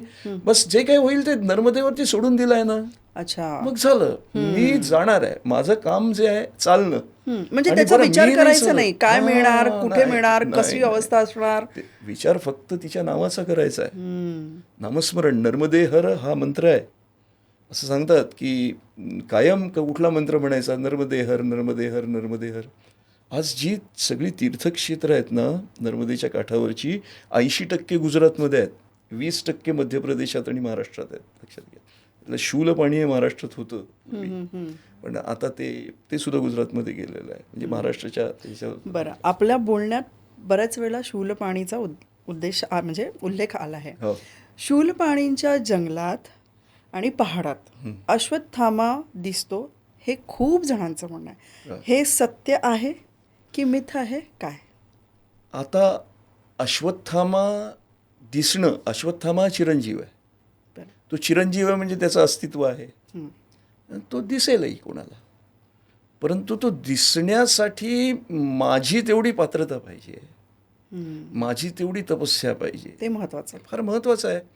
आता 7 चिरंजीव कोण सांगितलेत? आपण तो श्लोक म्हणतो ना, अश्वत्थामा बलिर्व्यासो हनुमांश्च बिभीषणः कृपः परशुरामस्य सप्तहिते चिरजीविना, असं आपण म्हणतो. तर हे 7 आहेत. त्यात कृपा आहेत, परशुराम आहेत, अश्वत्थामा आहे, बली आहे. राजा बली तर नर्मदेशी जास्त संबंध आहे. जो अश्वमेध यज्ञ तो करत होता, वामनावतार धारण केला, तर तो भृगुकच्छ इथे, भृगुकच्छ म्हणजे भरूच आजचं, हो, भरूच जे आहे त्या भूमीवरती तो अश्वमेध करत होता. आणि तिथे त्याला सुतल पाताळात गाडलेलं आहे. तिथे 3 पावलं जमीन वामनाने मागितलेली आहे. म्हणजे नर्मदेशी जास्त संबंध कोणाचा आला? बलिराजाचा आला. अश्वत्थाम्याचा तसा नर्मदेशी संबंध यायचा. अश्वत्थाम्याचा संबंध कुठे होता? कुरुक्षेत्राच्या जवळ आणि तिकडच्या त्या भागात, म्हणजे आत्ताची दिल्ली आहे किंवा अजून बाकी हा जो सगळा भाग आहे, प्रांत आहे, तिथे तिथला संबंध आहे. इंद्रप्रस्थ होतं, हस्तिनापूर होतं, तिथला संबंध आला अश्वत्थाम्याचा. पण तो नर्मदेच्या किनारी तप करायला येणार नाही असं नाही. आणि तो दिसणारही, दिसत नाही असंही नाही. परंतु त्याला पाहता येणं हा जो प्रकार आहे, याच्यासाठी मला किमान पक्षी माझ्याकडे काही ना काहीतरी तप असावं, काहीतरी शुद्धता असावी, काहीतरी पावित्र्य असावं. म्हणजे प्रत्येकाला दिसतो असं नाही. पण आता तुम्हीच विचारताना तुम्हाला अश्वत्थामा दिसला का? मी नाही म्हटलं, तुम्ही म्हणाल मग काय तुम्ही नर्मदा, ते आमचे गेले होते त्यांना ते दिसलं, त्या आमच्या गेले होते त्यांना ते दिसलं. मग मी घाबरून म्हणतो हो मला दिसलं. म्हणून हे आपल्याला कोणी नाकारू नये म्हणून मग असेही लोक काही सांगतात. आणि काही लोक की मला तर नाही दिसले, आपला हे करण्यासाठी ते सांगतात. मी तुम्हाला आता हे सांगायला मला दुःख होत आहे. एका माणसाने नर्मदा परिक्रमेवरती पुस्तक लिहिलं, त्याला अश्वत्थाम्याचं दर्शन झालं. आणि मजेची गोष्ट म्हणजे त्यांनी त्या पुस्तकात अश्वत्थाम्याचा फोटोही दिला आहे. म्हणजे त्यांनी फोटो काढला, अश्वत्थाम्याने तो काढू दिला, जे काही झालं ते झालं ते. आणि नंतर मग त्याचं ते त्यांनी डिंडीम वाजवला, आपला परिक्रमा वगैरे केली. ती आज महाराष्ट्रातल्या एका तुरुंगात तो आहे. त्यांनी परिक्रमेनंतर आल्यावर जे कर्म केलं त्या कर्माचं फळ म्हणून त्याला तुरुंगवास न्यायालयाने दिलेला आहे. तुम्ही म्हणता ना फरक होतो का? फरक व्हायला पाहिजे. परिक्रमा खऱ्या अर्थाने केली तर फरक होतो. निस्वार्थ मनाने करायला पाहिजे, विरक्त मनाने केली पाहिजे. त्या ठिकाणी बरं, हे जे तुम्हाला हे सगळं देतात ना, हा तुम्ही अधिकार नका मानू ना. बरोबर, ते तुमच्यावरती ईश्वराने केलेला उपकार आहे. मग तुम्ही जेव्हा अधिकार मानायला लागतो त्यावेळेला मग समजलं म्हणजे मग तुम्ही त्यांच्याशी भांडायला लागतात लोक. हो तुम्हारे पास में क्या है, काली चाय है, नहीं अभी नहीं चाहिए, हम आगे जाएंगे, असं म्हणतात. असं लोक म्हणणारे आहेत, तिथले लोक सांगतात. आणि किती वाईट आहे. कि म्हणजे तुम्हारे यहाँ क्या है, खिचड़ी खिचड़ी खा के बहुत बोर हो गए, अब रोटी चाहिए. डिमांडिंग. डिमांड तुम्ही डिमांड कुठल्या आधारावर करू शकता? एकतर तुमची ओळखच विसरायची आहे तुम्हाला, नर्मदा परिक्रमेला जायचं आहे तो. Exactly. जो स्वतःची ओळख विसरेल त्या ठिकाणी जाऊन तो खरा नर्मदा परिक्रमा गेला. तसं पाहिलं तर माझीही नर्मदा परिक्रमा झाली नाही. मी आता जाता जाता थोडासा विषयांतर करतो. मी नाना महाराजांच्या दर्शनाला गेलो परिक्रमेच्या आधी. त्यावेळेला मी नाना महाराजांना म्हटलं की महाराज, माझी परिक्रमा राजेशाही थाटात झाली पाहिजे. असं म्हटलं. हो, कारण मला भीती वाटत होती ना, खायला काही मिळत नाही. मी तर तुम्हाला गमतीचा भाग सांगतो. ओंकारेश्वर नंतर एक रोटी बाबाचा आश्रम आहे. बर. तर तिथून जात असताना मी त्या आश्रमात गेलो नाही. कारण एकच रोटी मिळेल. हा, ही भावना होती. मला सांगा, मी कसली डोंबण्याची परिक्रमा कारण केली. नावच एक रोटी.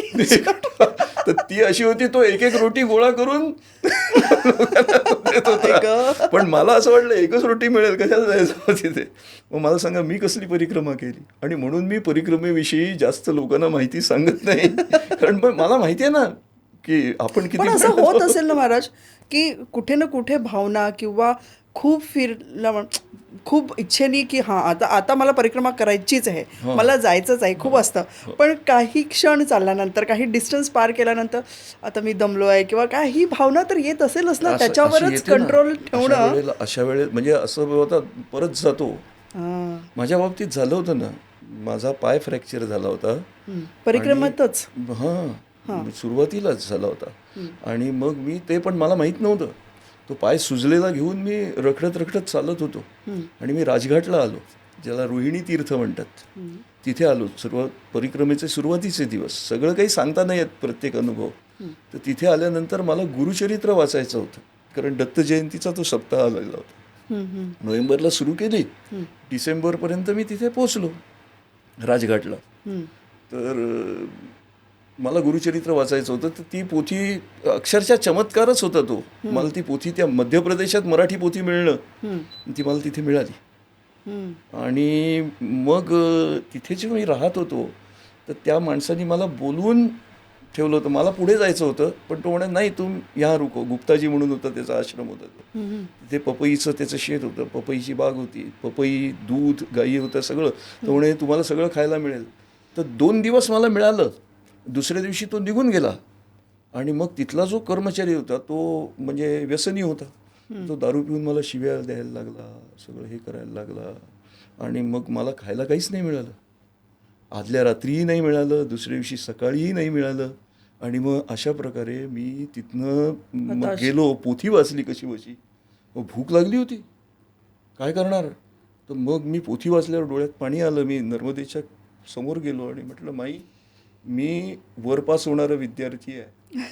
मला काही माझ्यामध्ये कुठल्याही प्रकारची, म्हणजे खरं सांगतो मी तुला, मी परिक्रमा करणार म्हणून म्हणजे डिंग हाकून आलो आहे पुरी भाषेत बोलायचं तर. आणि आता मी पुन्हा नागपूरला असा अर्धवट परत गेलो, लोक मला काय म्हणतील. तर तू विचार कर बाबा, मी उपाशी नाही राहू शकत. देणारी तू समर्थ आहेस. आणि एवढा मी प्रार्थना करतोय, तो मागून नर्मदे हर आवाज आला. आणि तो माणूस कुठचा होता, तर कामाख्याचा होता. तिथला तो आलेला संन्यासी, गिरी होता तो. आणि तो म्हणाला की कहाँ जा रहे हो आप, फलारी हो या आहारी हो. आता मला हेही समजत नव्हतं, फलियारी काय आणि आहारी काय. वय वर्ष काय असेल त्यावेळेला तुमचं? वर्ष भरपूर होतं, 52 वर्षाचा होतो. तर ते, पण म्हणजे हे माहित नव्हतं ना, हे माहित नाही, आहारी फलियारी हे शब्द ऐकले नव्हते. तर ते मग मी म्हटलं बाबा, म्हणजे उपवास आहे मेरा. म्हटलं अच्छा, तो फलियारी हो. मग तो मला गेला. त्यांनी मला ताटभर म्हणजे साबुदाण्याची खिचडी, भगर, मला हल्दीरामची ही आवडते, काय बरं, काजू कतली. अच्छा. तर ती काजू कतली हल्दीरामचीच. तिथे त्या महाराजांचा भक्त इथनं आला होता कुठला, त्यांची हल्दीरामची काजू कतली आणि चितळ्यांची आंबा बर्फी जी मला आवडते, हे सगळं माझ्या पानात होतं त्या दिवशी. आणि मग तो म्हणाला की अब तुम यही रहो. आणि मग ते तिथे राहिलो. तिथे जवळजवळ 1.5 महिना राहायला लागलं मला, कारण मग ते सगळं सप्ताह झाल्यावर मी निघालो. मग तेव्हा कळलं की पाय फ्रॅक्चर आहे. मग त्यांनी पूर्ण प्लास्टर लावलं आणि मग पुन्हा मला तिथे परत यायला लागलं. मी जवळजवळ 1.5 महिना तिथे राहिलो आणि मग तिथनं पुन्हा परिक्रमा माझी सुरू झाली. नंतर म्हणजे म्हणतातच की नर्मदा आपली इच्छाशक्ती, आपण जे म्हटलं इच्छा म्हणजे ती पूर्ण जे करते. म्हटलं ते नाही, ती नर्मदा माता आपल्याला जे आवश्यक आहे ते देते. ते आवश्यक. आपण मागितलं ते नाही देत. फरक आहे ना हो याच्यात. हो बरोबर, अगदीच बरोबर. सगळं देते, खरंच देते. असे बरेच अनुभव आहेत.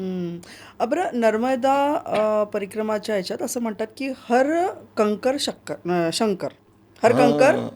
शंकर. हर कंकर शंकर. हां, ते म्हणजे ती एक तर का म्हणतात नर्मदे, असं? ती तर तपस्विनी आहे. नर्मदा माता तपस्विनी आहे. ती तप करते. तर ती तपस्विनी असल्यामुळे तिथे प्रत्येक कंकर जो आहे तो तिच्या सान्निध्यात शंकराचं त्याला महत्त्व मिळतं. आणि असं सांगतात की तिथे अदृश्य रूपामध्ये महात्मे तप करत बसलेले आहेत आणि ते इतकी दाटी झाली आहे त्यांची की त्यांचं कमंडलू लागलेलं आहे, असे काठावरून आहेत. म्हणून आपण त्या ठिकाणी शुद्ध मनाने, शुद्ध अंतःकरणाने जायचं आहे. तर आणि नर्मदेची स्वच्छता ठेवायची आहे, आपणही स्वच्छ घाण करू राहायचं नये. आहे. हां, तर हे बरेच आहेत, पुढे ते येतील. बरोबर आहे. पण परिक्रमा जी करायची आहे ती आपल्यात ड्रास्टिक चेंजेस व्हावेत म्हणून करायची आहे आणि ते झाले नाही तर आम्ही परिक्रमा केली नाही, असं मी पुन्हा सांगतोय. म्हणजे हे योग्य उत्तर आहे की नर्मदा परिक्रमा करत असताना बदल व्हावे का आणि कसे व्हायला पाहिजे, ते बरोबर.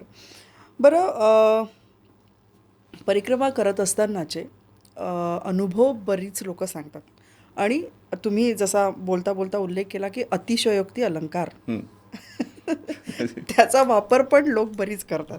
त्याच्यामध्ये काही म्हणतात की मला नर्मदे मातेचं दर्शन झालं, इथून मारुती गेले किंवा मगरेवरची नर्मदा. पण मगर म्हटल्यावर तुमचा एक अनुभव आहे. हां, मगरीचा अनुभव मी सांगतो. पण अतिशयोक्तीचा आधी थोडं सांगा. अतिशयोक्तीचा तो आहे, तर तो भाग आता तोही सांगतो. पण त्याच्यानंतर मला अजून जे सांगायचं आहे ते म्हणजे अनुभव सांगत असताना हे जे अनुभव येतात तर याच्यात आधी मी तुम्हाला हे सांगतो की हे जे तुम्हाला मी 7 चिरंजीव सांगितले, अश्वत्थामावाला. कुठलाही बाकी चिरंजीव दिसलेला कुठेही उल्लेख नाही आहे. सगळ्यांना अश्वत्थामाच दिसतो. हो. तर मला असा प्रश्न पडला की बुवा या सगळ्यांनी पॉवर ऑफ अटर्नी दिली का अश्वत्थाम्याला की या सगळ्यांना दर्शन दे म्हणून. दिसतो अश्वत्थामा, पण त्याच्यासाठी काय आहे ते महत्व ते आधी सांगतो आणि मग मगरीचं. बरं बरं बरं. तर तो जो भाग आहे, तर आपले 3 चक्षू असतात. चक्षू म्हणजे डोळे 3 प्रकारचे. एक चर्मचक्षू. तर चर्मचक्षूमध्ये मी या ठिकाणी बसलो आहे, तुमचे कॅमेरामन बसले आहेत, तुमचे एडिटर बसले आहेत, सगळे इथे बसले. म्हणजे आपण दोघं जरी सगळ्यांना दिसत असलो तरी इथे सगळं तुमचं कॅमेऱ्याच्या मागे बरीच लोक आहेत. बरेच लोक आहेत जे मागे असतात आणि त्यांचंच महत्वाचं काम असतं. बरोबर. तर आता तुम्ही क्रीम कलरची साडी नेसला आहात असं मला दिसतंय किंवा मी पांढरे कपडे घातले आहेत असं तुम्हाला दिसतंय.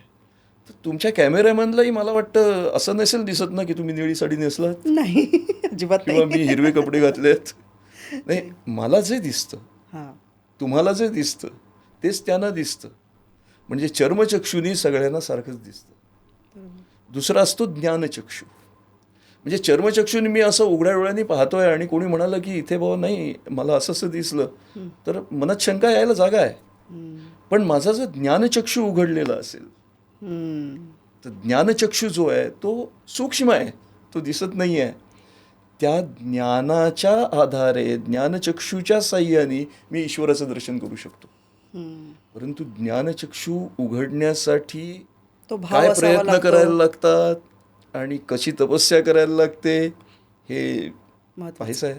त्यामुळे मी जर असं म्हणालो की माझा ज्ञानचक्षू उघडला आहे आणि मला देवानी दर्शन दिलं, मला गणपतीने दर्शन दिलं, मी ओरडायला लागलो, ठीक आहे दिलं असेल बाबा. आणि एक वेळेला काय होतं माहिती आहे का, माझा भ्रमही असू शकतो.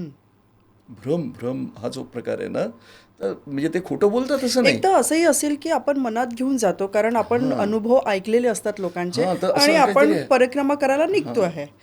तर तो एक भाव असतो मनात. भाव असतो आणि त्या भावापोटी असं वाटतं आपल्याला ठीक आहे, नाही हेच असतील, पण तो भ्रम असेल. मला हे म्हणायचं आहे की भ्रमाला तुम्ही सत्य मानू नका किंवा ते भाबडेपणाने म्हणतात की हे करा. भाबडे लोक किती असतात. ते आमची एक नानांची शिष्या होती, तर ती इतकी भाबडी होती की ती कुंभाला गेली होती तिथे. तर लोक म्हणाले, अगं तू आंघोळ केली, तुझ्या गुरुना कुठे आंघोळ लागली? तर हो म्हणे, राहिलंच. पटकन गाठोडं उघडलं, नानांचा एक फोटो काढला, तो कागदावरचा होता. अरे तो तिने बुडवला 3दा 4दा, तर त्याचा पूर्ण गोळा झाला. पण ती आनंदात होती, नानांना स्नान आंघोळ झालं. घातली. आणि ते खरंच तिने घातली, खरोखर घातली, आणि नानांना ती मिळाली, हे मला म्हणायचंय. तर तसा देव दिसू शकतो, पण तो भ्रम असू शकतो. म्हणून आपण असं सांगू नये, ज्ञानचक्षुनी ईश्वर दिसू शकतो. आणि तुम्हाला ज्या लीला दिसतात निरनिराळ्या, त्या प्रेमचक्षु उघडल्यानंतर दिसतात. कारण प्रेमभाव आहे त्यांच्याविषयी. प्रेमभाव, तर तो प्रेमचक्षु, हे 3 चक्षु आहेत. तर हे 2 चक्षु उघडणं, याच्यासाठी फार तपस्या लागते. ती जर केली असेल तर आपण त्यांना नमस्कार करावा की बुवा तुम्हाला नर्मदा मातेने दर्शन दिलं. मी मानतो, बरोबर. नर्मदा माता दर्शन देते, ती मला मदत करते, पण कुठल्या तरी वेगळ्या रूपात येते ना ती. ती अगदी मगरीवर बसलेली, आणि मग ती आपण जे चित्र पाहतो तसं काही असं अपेक्षाही करू नये ना. म्हणजे एखादा चित्रपट सुरू आहे का? असं नाही. आता म्हणजे हे तर सांगतो नाही, पण आपली दृष्टी कशी असली दृष्टी पाहिजे. कशी मी तुम्हाला सांगतो, आमचे देवता म्हणून नाना महाराजांचे परमशिष्य होते. तर त्यांना जबरदस्तीने इथे नागपूरला आलेलं असताना लोकांनी सिनेमाला घेऊन गेले. मग ते नाही नाही म्हणत होते. मग शेवटी यांनी नानांना गळ घातली. पण नाना, ये देवता को हम पिक्चर ले जा रहे. तर नाना म्हणे, जा देवता म्हणे. हे सिनेमाला गेले, आणि तो काहीतरी लंका दहन वगैरे अशा प्रकारचा सिनेमा होता. ते सगळं पाहिलं, आणि मग घरी आले. मग सगळे बसले. मग नानांनी विचारलं, देवता काय पाहिलं? नाना, मला त्या पडद्यावर तुम्हीच दिसत होते म्हणे. पूर्ण सिनेमा पाहिला सगळ्यांनी. ह्यांना नाना दिसत होते.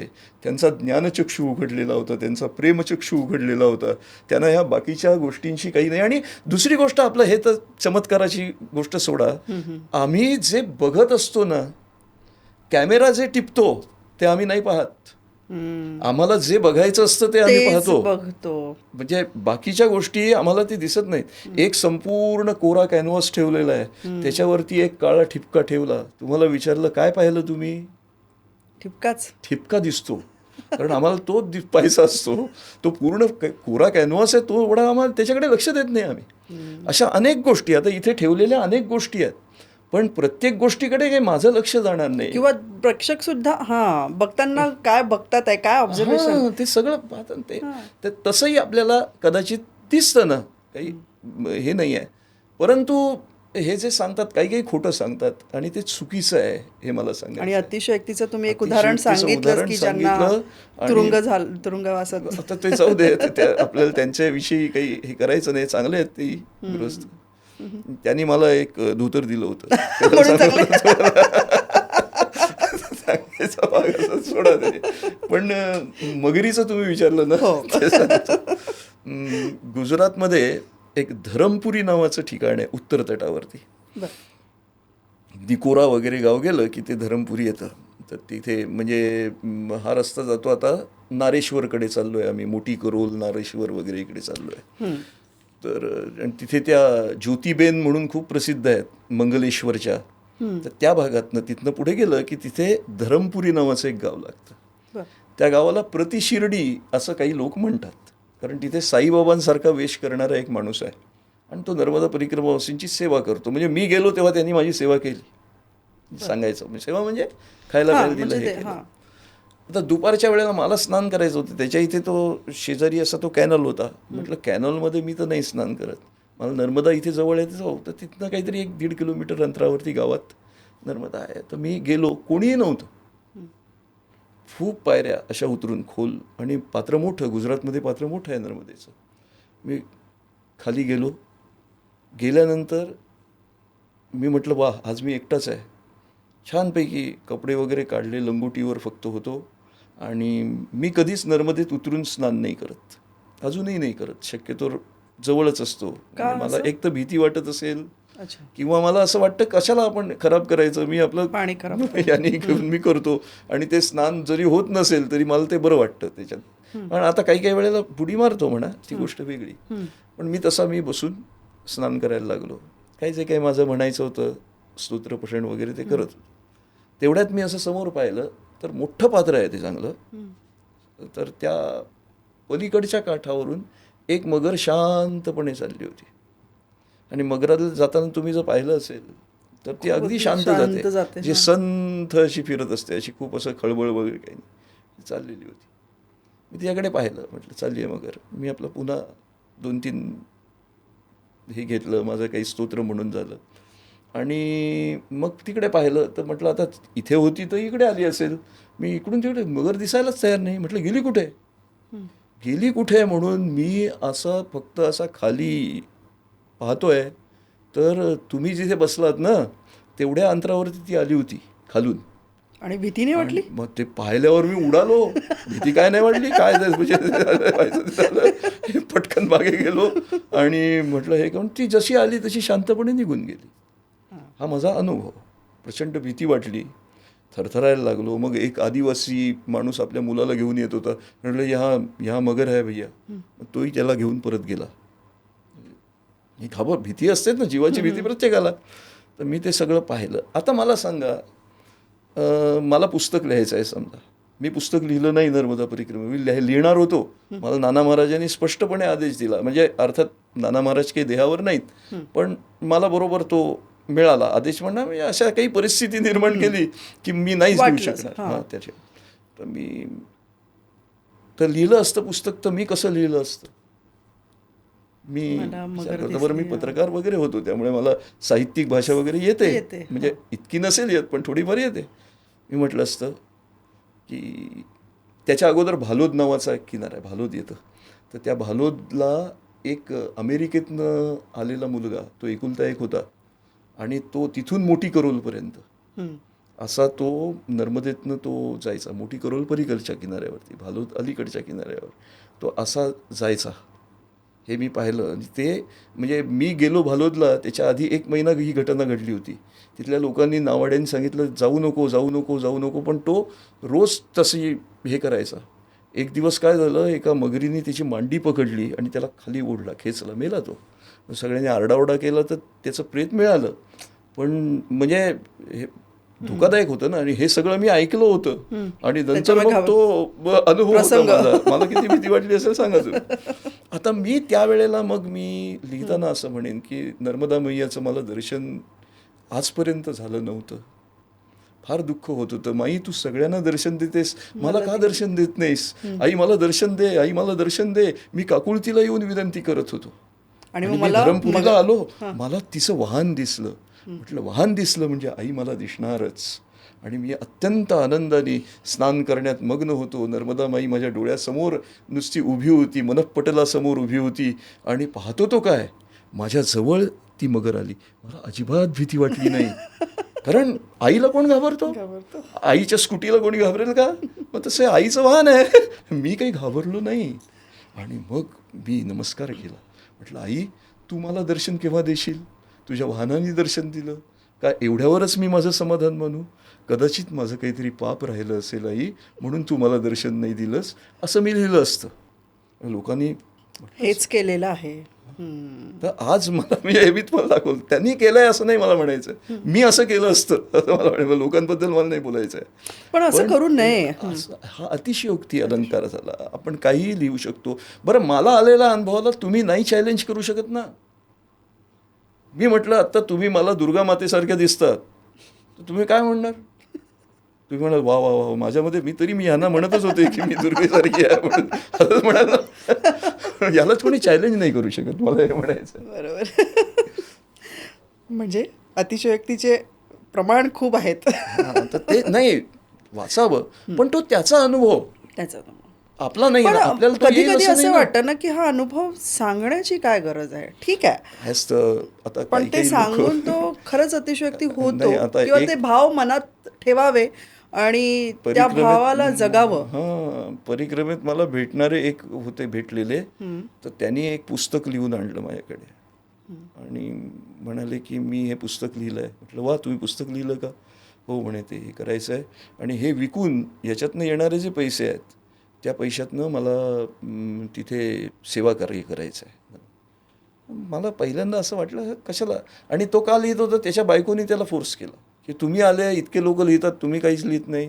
शेवटी लिहिलं त्यांनी. आणि त्याला हे करायचं म्हटलं, मग तुम्हाला जर समजा सेवा कार्य करायचं आहे, बरं तो चांगल्या नोकरीवरून रिटायर झालेला माणूस, भरपूर पेन्शन घेणारा, म्हणजे 50,000-60,000 रुपये चांगल्या मोठ्या पोस्टवरचा माणूस, इतकं पेन्शन घेणारा, घरची प्रॉपर्टी आहे सगळी त्यांच्याकडे, बायको नोकरीची आहे, सगळं काही असताना तू पुस्तकं लिहून, ती पुस्तकं विकून त्याच्यातून सेवा करायची आहे. कशाला सेवा? काय तू तुझे गरज आहे? पैसे का नाही देत? तर ही कुठली वृत्ती आहे? पण हे असे प्रकारे लिहितात आणि सांगतात प्रत्येकजण. आणि आता त्याचं काय झालं आहे माहिती आहे का, एकदा हे खूप व्हायला लागलं ना की मग लोक त्याच्याकडे दुर्लक्ष करायला लागतात आणि धोका तो निर्माण होतो की बुवा नर्मदा परिक्रमा काय कोणी करू शकतं, असंच आहे, असा प्रकार जो लोकांच्या मनात येतो ना, तो येऊ नये एवढाच भाव त्याच्या मागचा आहे. मी सुद्धा पुस्तक एक वाचलं होतं, पण ते जोशी म्हणून आहेत, ते नर्मदा प्रसाद म्हणवतात स्वतःला, ठाण्याला आहेत नाही, ते आता भागवत वगैरे करतात आणि पांडुरंगाचे चांगले भक्त आहेत. तर त्यांनी लिहिलेलं पुस्तक मी वाचलं, पण त्यांनी इतक्या प्रामाणिकपणे लिहिलं आहे की मी आज इतकं अंतर चाललो, मला आज जेवण हे मिळालं, मला या ठिकाणी मला थोडासा त्रास झाला, मग मला डॉक्टर भेटले, ते देवासारखे भेटले, त्यांनी मला उपचार केले, मग मी पुढे गेलो, मग ह्या अंतरावरती हा आश्रम आहे, थोडं अंतर गेल्यावर हा आश्रम आहे, म्हणजे जाणाऱ्या माणसाला कमीत कमी मार्गदर्शन होतं. तर तशी पुस्तकं लिहावीत. पण हे जे आहेत ना, हे खूपच आपलं, आणि काही काहींचे तर अनुभव असे अतिंद्रिय अनुभव असतात, म्हणजे जे शक्य नाही. बरं, उत्तरवाहिनी परिक्रमेबद्दल काय सांगाल? हां, उत्तरवाहिनी परिक्रमा, ज्यांना पूर्ण परिक्रमा करता येत नाही त्यांच्यासाठी काढलेला हा एक छोटा मार्ग आहे, काही लोकांनी शोधून काढलेला मार्ग आहे. उत्तरवाहिनी याचा अर्थ नर्मदा पश्चिम वाहिनी आहे. नर्मदा अमरकंटकला उगम पाहून विमलेश्वरपर्यंत खाली जाते खंबातच्या आखातात, आणि तिथे जाऊन ती सागराला मिळते. तर ही पश्चिम वाहिनी आहे ना, दोन नद्या आहेत पश्चिम वाहिनी, एक तापी आहे, ह्या मुलताई म्हणून आहे आपल्या बैतूलच्या जवळ, तर तिथून तापीचा उगम होतो, ती याच्या समांतर जातात या दोन्ही नद्या एकमेकींना. तर ही जी नर्मदा आहे ही उगम पाहून जी तिकडे जाते, तर ती पश्चिमेकडे जात असताना कायमच पश्चिमेकडे जात नाही. काही वेळेला ती दक्षिणेकडे जायला लागते, काही वेळेला उत्तरेकडे जायला लागते, काही वेळेला ती अबाउट टर्न होऊन पूर्वेकडेही जायला लागते. बरं, अच्छा, मंडला जिल्ह्यामध्ये 2-4 ठिकाणी पूर्ववाहिनी नर्मदा आहे. इकडून वाहणारी नर्मदा ती बरोबर उलटी फिरून पुन्हा पूर्वेकडे चालली आहे, असं तो ते खरंच छान दृश्य आहे. म्हणजे उत्तरेकडून ही उत्तरेकडे वाहणारी. अच्छा, तर ती उत्तरेकडे वाहणारी म्हणजे त्याला एक धार्मिक आणि आध्यात्मिक काही महत्त्व आहे, ते काही आता आपण जास्त चर्चा करायची नाही त्याच्यात. खरं सांगायचं म्हणजे मलाच समजत नाही, पण ती जी उत्तरवाहिनी आहे तर त्याच्यामध्ये उत्तरेकडे नर्मदा जिथे वाहते ते पुण्यदायक परिक्रमा असते ती, आणि म्हणून ती करायची. ही गुजरातमध्ये रंपुरा नावाचं एक ठिकाण आहे आणि तिलकवाडा नावाचं दुसरं ठिकाण आहे, जिथे वासुदेवानंद सरस्वती स्वामी महाराजांनी चातुर्मास केला. हा जो रंपुरा आहे हा गरुडेश्वरच्या जवळ आहे. तर त्या रंपुरापासून तिलकवाड्यापर्यंत जायचं, तिथनं मग म्हणजे तिलकवाड्याला नौकेतनं जायचं आणि मग तिथनं पुन्हा पायी यायचं. तर रंपुराच्या पलीकडच्या किनाऱ्यावर आपण येतो, तिथून नौकेतनं पुन्हा रंपुऱ्याला यायचं. अशी ही जी परिक्रमा आहे साधारण 4 तासात पूर्ण होते. एक लहान आहे, 18 किलोमीटरची परिक्रमा आहे, खूप लोक करतात. म्हणजे ती पण आता दुसरी एक उत्तरवाहिनी सुरू झाली ती मंडला जिल्ह्यामध्ये. तर त्या मंडला जिल्ह्यामध्ये मंडलाला जे मंदिर आहे, माझं काही मी लिहिलं होतं ते कुठे गेलं माहीत नाही मला. तर मंडल्याला जे मंदिर आहे ते व्यासनारायण मंदिर आहे. तिथून आणि मग नौकेत बसून व्यासनारायणाची पूजा करून नौकेत बसून महाराजपूरला जायचं, म्हणजे दक्षिण तटावर जायचं, आणि तिथून घागा नावाचं एक गाव येतं, घागा घागी म्हणून. तर तिथपर्यंत चालत जायचं, साधारण 18 किलोमीटर अंतर येते, आणि तिथे थांबायचं आणि तिथून इकडे येऊन पुन्हा मग परत यायचं, ते व्यासनारायण मंदिरापर्यंत यायचं. हा जो सगळा परिक्रमाचा हा जो भाग आहे मंडलापासून मंडलापर्यंत अशी जी परिक्रमा आहे ती 36 किलोमीटरची आहे. 2 दिवसात लोक करतात आजकाल. अच्छा, थोडीशी कठीण आहे.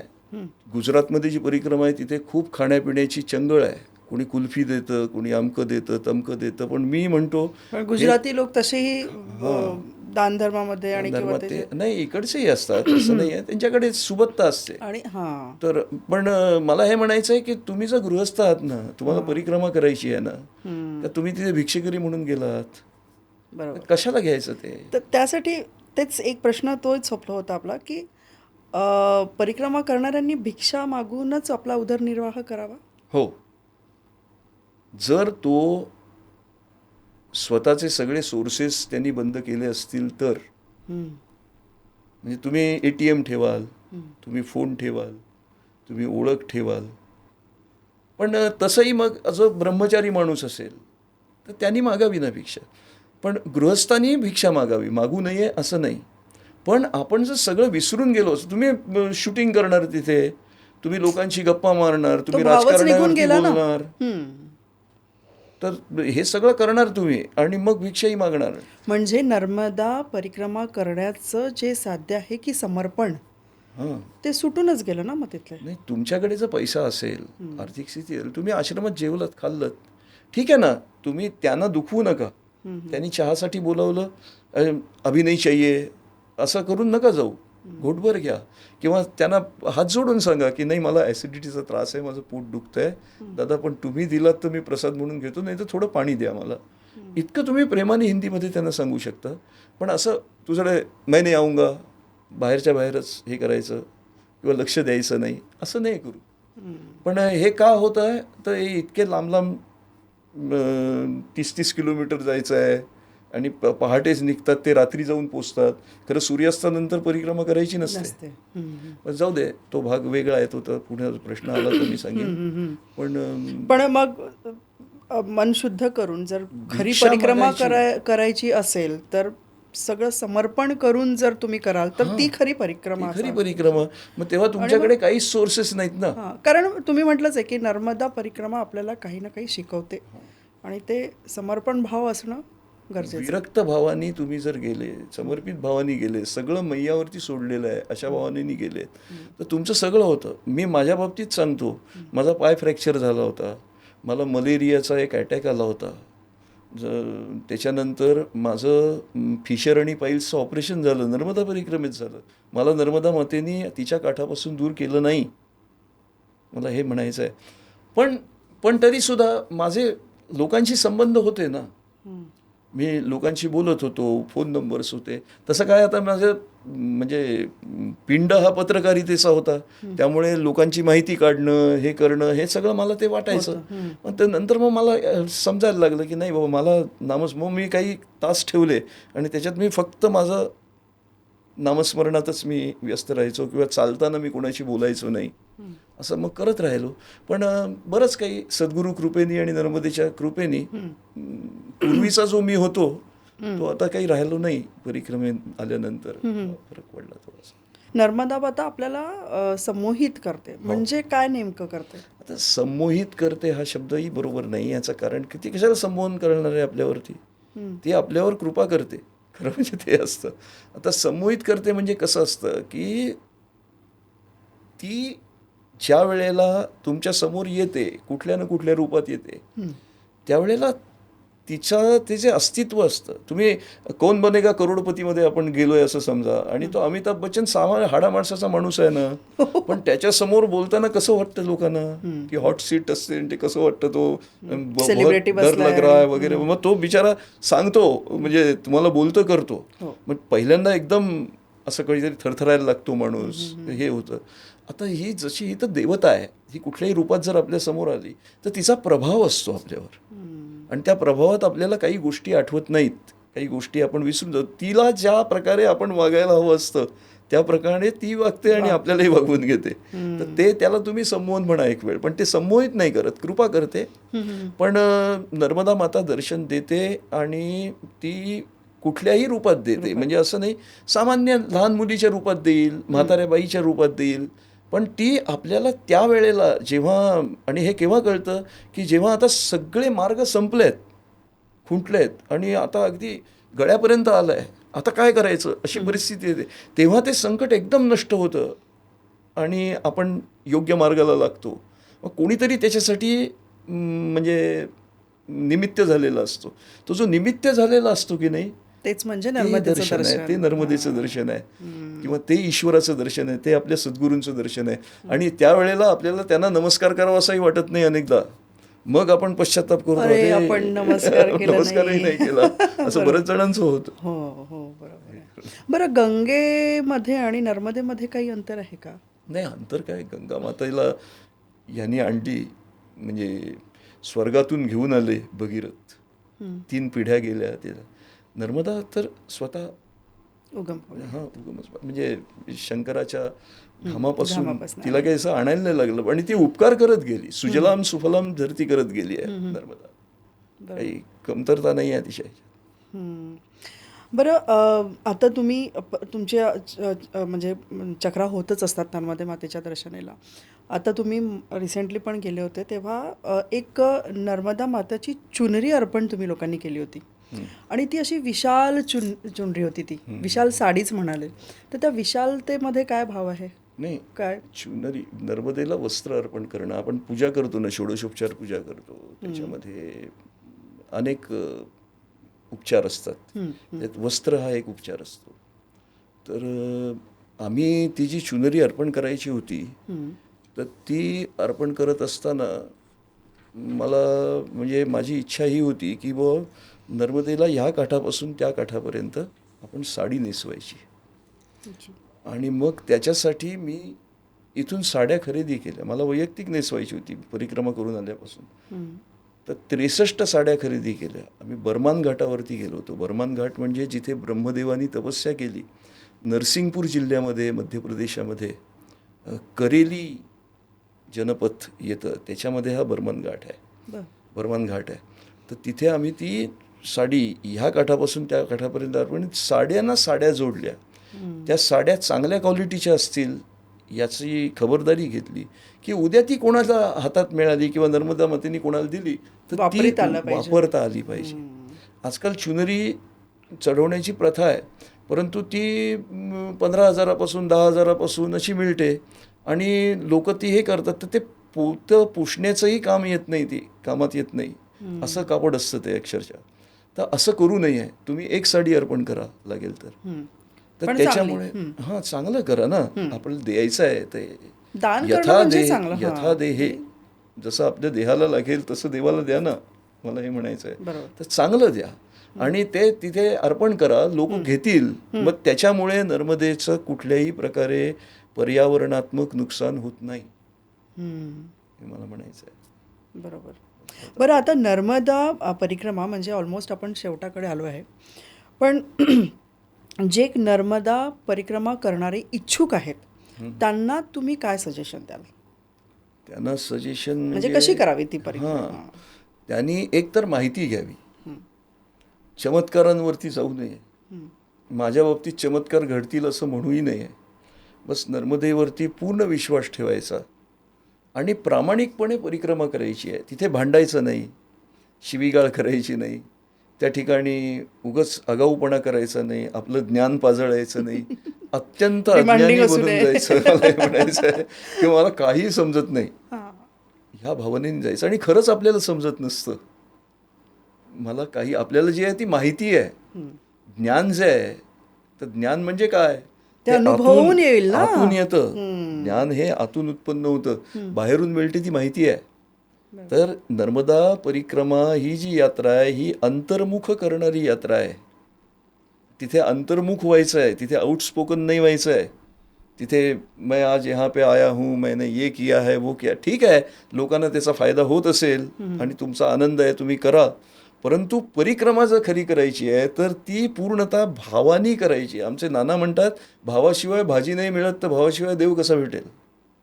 तो मनी नाही भाव म्हणे देवा मला पाव. हां, हे तुकडोजी महाराज म्हणाले. तर तुम्ही भावानी परिक्रमा करा, भक्तीनी परिक्रमा करा. परिक्रमा करत असताना नर्मदा मातेचं जल अपवित्र होणार नाही याचा पूर्णतः विचार करा. आता स्त्रियासुद्धा जातात, त्यांचा जो काही मंथली मासिक पाळी वगैरे वगैरे असते, तर त्यांनी त्यावेळेला थांबावं. अच्छा. एके ठिकाणी स्नान करावं. आपण परिक्रमा करतोय ना, त्यावेळेला जबरदस्तीने जाऊ नये, चालू मग नये. ते 3-4 म्हणजे अशाही महिला तिथे असतात की म्हणजे 3-4 आता मला दिवस सांगा, थांबवून चार द्यायचे. चार हां, महिने जर तुम्ही नॉनस्टॉप परिक्रमा करतात, बरोबर. मग कसं काय म्हणायचं आपण हे? हम्म, जाऊ दे, त्याच्या बाबतीत आपल्याला बोलायचं नाही. परंतु अशा रीतीने तुम्ही पावित्र्य पाळा, स्वच्छता पाळा. नर्मदेमध्ये साबण अंगाला लावू नका, बरं, नुसतं साबणाने पाण्याने. कपडे धुवू नका. परिक्रमावासी हे ऐकतात, परंतु तिथले गावकरी जे आहेत ते साबणच लावतात, धुतात. आज त्या ठिकाणी ते गटाराच्या लाईन्स ज्या असतात, ते गटारच पूर्ण नर्मदेला मिळालेली प्रत्येक ठिकाणी दिसतात. तर हे कुठेतरी थांबवलं थांबायला पाहिजे पाहिजे. पर्यावरणाच्या दृष्टीने. त्याच्यानंतर जे दिवे सोडतात, दीपदान करतात, करावं, ते करू नये, पण ते इको फ्रेंडली हां, असावं. म्हणजे ते जे तुम्ही द्रोण आहेत ते पानाचे असावेत. तर आता मी स्वतः 1-2-4 जणांशी बोललो आहे की बुवा तुम्ही मैदा, कणिक आणि डिंक, गोंद ज्याला आपण म्हणतो, ते असं एकत्र करून त्या अशा डाईमध्ये घालून त्याचं हे बनवा शेप आणि बनवून. त्याच्या खाली एक पान चिकटवा आणि त्याच्यातच हे करायचं. तर हे तुम्ही लोकांना अवेलेबल करून दिलं तर ते थर्माकोलचे वापरणार नाहीत, प्लॅस्टिकचे वापरणार नाहीत. बरं, मातीचे दिवे ते पण मातीचे दिवे बुडतील ना, हां, म्हणजे एकदम ते जाणार नाहीत. काही काही राहतील थोडा वेळ, पण तू ते इतक्या ह्याच्यात हे होणार. पण म्हणजे इको फ्रेंडली जे त्या पाण्यामध्ये पूर्णतः विरघळून जातील, हे करतील.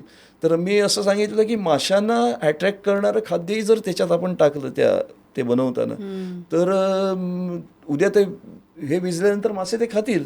म्हणजे त्या तिथल्या जैविक सृष्टीला सुद्धा आपल्याकडून काहीतरी योगदान मिळेल.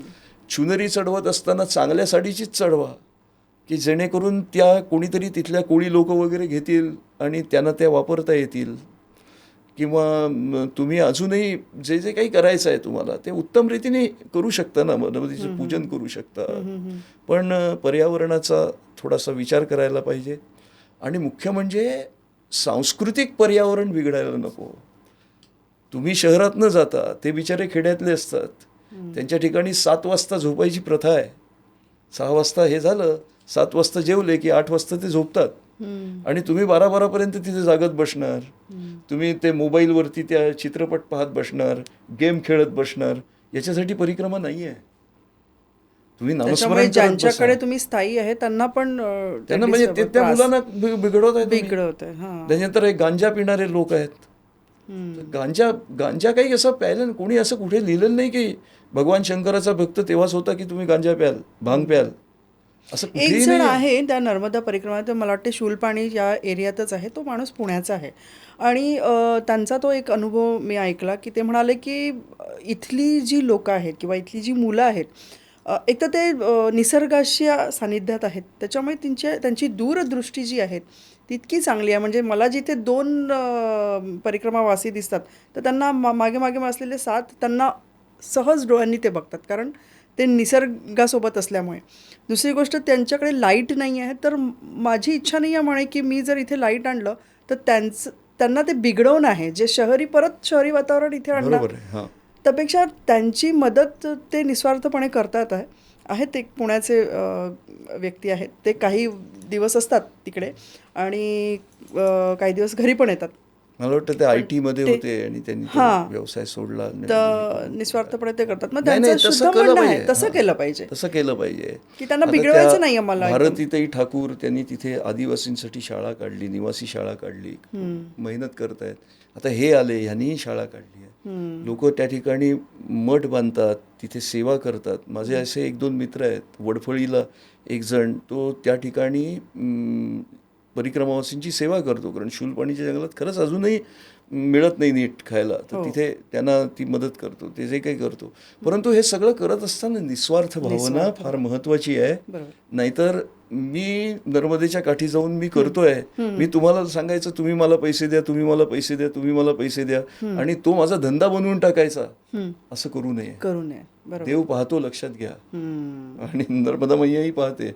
ज्या वेळेला वेळ येईल ना, त्यावेळेला मग कोणी राहणार नाही आपल्याजवळ. म्हणून कधी असं लोकांना फसवणुकीची कामं त्या नर्मदेच्या किनाऱ्यावरती कोणी करत नाही. असे जर काही मठाधिपती असतात, तेही मुलांना बिघडवतात. काही गांजावाले असे येतात आणि ते गांजा पितात, तिथल्या पोरांनाही गांजा प्यायला लावतात. बरं, तिथले याच्यामध्ये घरातले अजून येतात. एक आहे की नर्मदा परिक्रमा करत असताना काही इस्लामिक लोक येऊन मुलांना कन्व्हर्जन करतात, म्हणजे धर्मांतरण, अशी काही लोक आढळली. इस्लामिक नाही, पण ख्रिश्चन लोकांनी हे प्रकार केले आहेत. हां. नर्मदेला मेकल सुता म्हणतात. मेकल पर्वतावरून तिचा उगम झाला. बरं. मी हा सगळा अनुभव घेतला आहे मी. हां, ते असं ख्रिश्चन गावच जवळजवळ बरेचसे ख्रिश्चन त्या ठिकाणी सगळं. एका ठिकाणी तर मी गेलो आणि तो मला म्हणाला की आता मी ख्रिश्चन झालो, आता मग मला जर हिंदू धर्मात यायचं असेल तर कसं करायचं. तर म्हटलं बिलकुल येऊ शकता. म्हणजे पाप तर नाही लागणार. बिलकुल नाही पाप लागत म्हटलं. तुम्हाला जर समजा ते जे करतात ती उपासना पद्धती तुम्हाला पटत नसेल तर तुम्ही सरळ सरळ हिंदू धर्मात या. आणि आपला धर्म बदलायचाच नाही आहे माणसानी. का बदलावा? आणि स्वधर्मामध्ये मरण श्रेयस्कर आहे, पण परधर्म हा भयावह आहे असं सांगितलेलं आहे. अशांना कायम मी एक प्रश्न विचारत असते की जर तुम्हाला ख्रिश्चन व्हायचं आहे आणि कन्वर्ट होता तर तुम्ही त्याच धर्मात जन्माला आले असते ना, मग का देवाने तुम्हाला या धर्मात पाठवलं? एक्झॅक्टली, बरोबर आहे. तुम्हाला तुमच्या विकासाच्या ही एक पायरी आहे. या पायरीवर तुम्हाला ठेवलं आहे. इथून तुम्हाला विकास साधायचा आहे. बरोबर. आणि माणूस जन्म असा आहे की तुम्ही माणूस म्हणून जन्माला आले तर तुम्ही तुमचा पूर्ण विकास करू शकता. ही तुम्हाला संधी आहे. ही तुम्ही गमावली तर पुन्हा माणूस जन्म केव्हा येईल हे सांगता येत नाही. म्हणजे देवाने किंवा असूनही तुम्हाला त्याच धर्मात जन्माला घातलं असतं ना. त्यासाठी कशाला प्रचार करायचा आहे, कशाला प्रसार करताय? चांगली कामं करायसाठी ज्या धर्मात आहे त्या राहून करा. मग पण ते दुसऱ्यांना तुम्ही आपल्या धर्मात आणायचं आणि हे, तर ते मेकल सुता म्हणतात. म्हणजे तुम्हाला अनुभव आलाय ते. नर्मदा मातेला मेकल सुता असं नाव आहे. तर हिंदी उच्चारण ते मैकल सुता करतात. बरं, म्हणजे तो पर्टिक्युलर एरिया आहे. तर पर्याय नाही, हिंदी लोक मैकल सुताच म्हणतात. हिंदी लोकांमध्ये जा तुम्ही, त्यांचे जे उच्चारण तिथली गावातली मैकल सुता म्हणतात. तर या लोकांनी चावटपणा असा केला, तिला मायकल सुता केलं. अरे बापरे. आणि मायकल सुता आहे असं करून त्या लोकांना ते सांगतायत. तर मी तिथल्या लोकांना सांगितलं, मी एका ख्रिश्चन माणसाकडे जेवलो आहे. आता लोक म्हणतील तू बाटला, तुझी परिक्रमा झाली नाही. पण मी ख्रिश्चन माणसाच्या घरी गेलो, तो बाटलेला ख्रिश्चन होता, आदिवासी होता. त्यांनी मला ठेवलं, त्यांनी माझ्याशी बरंच चर्चा केली त्या माणसाने.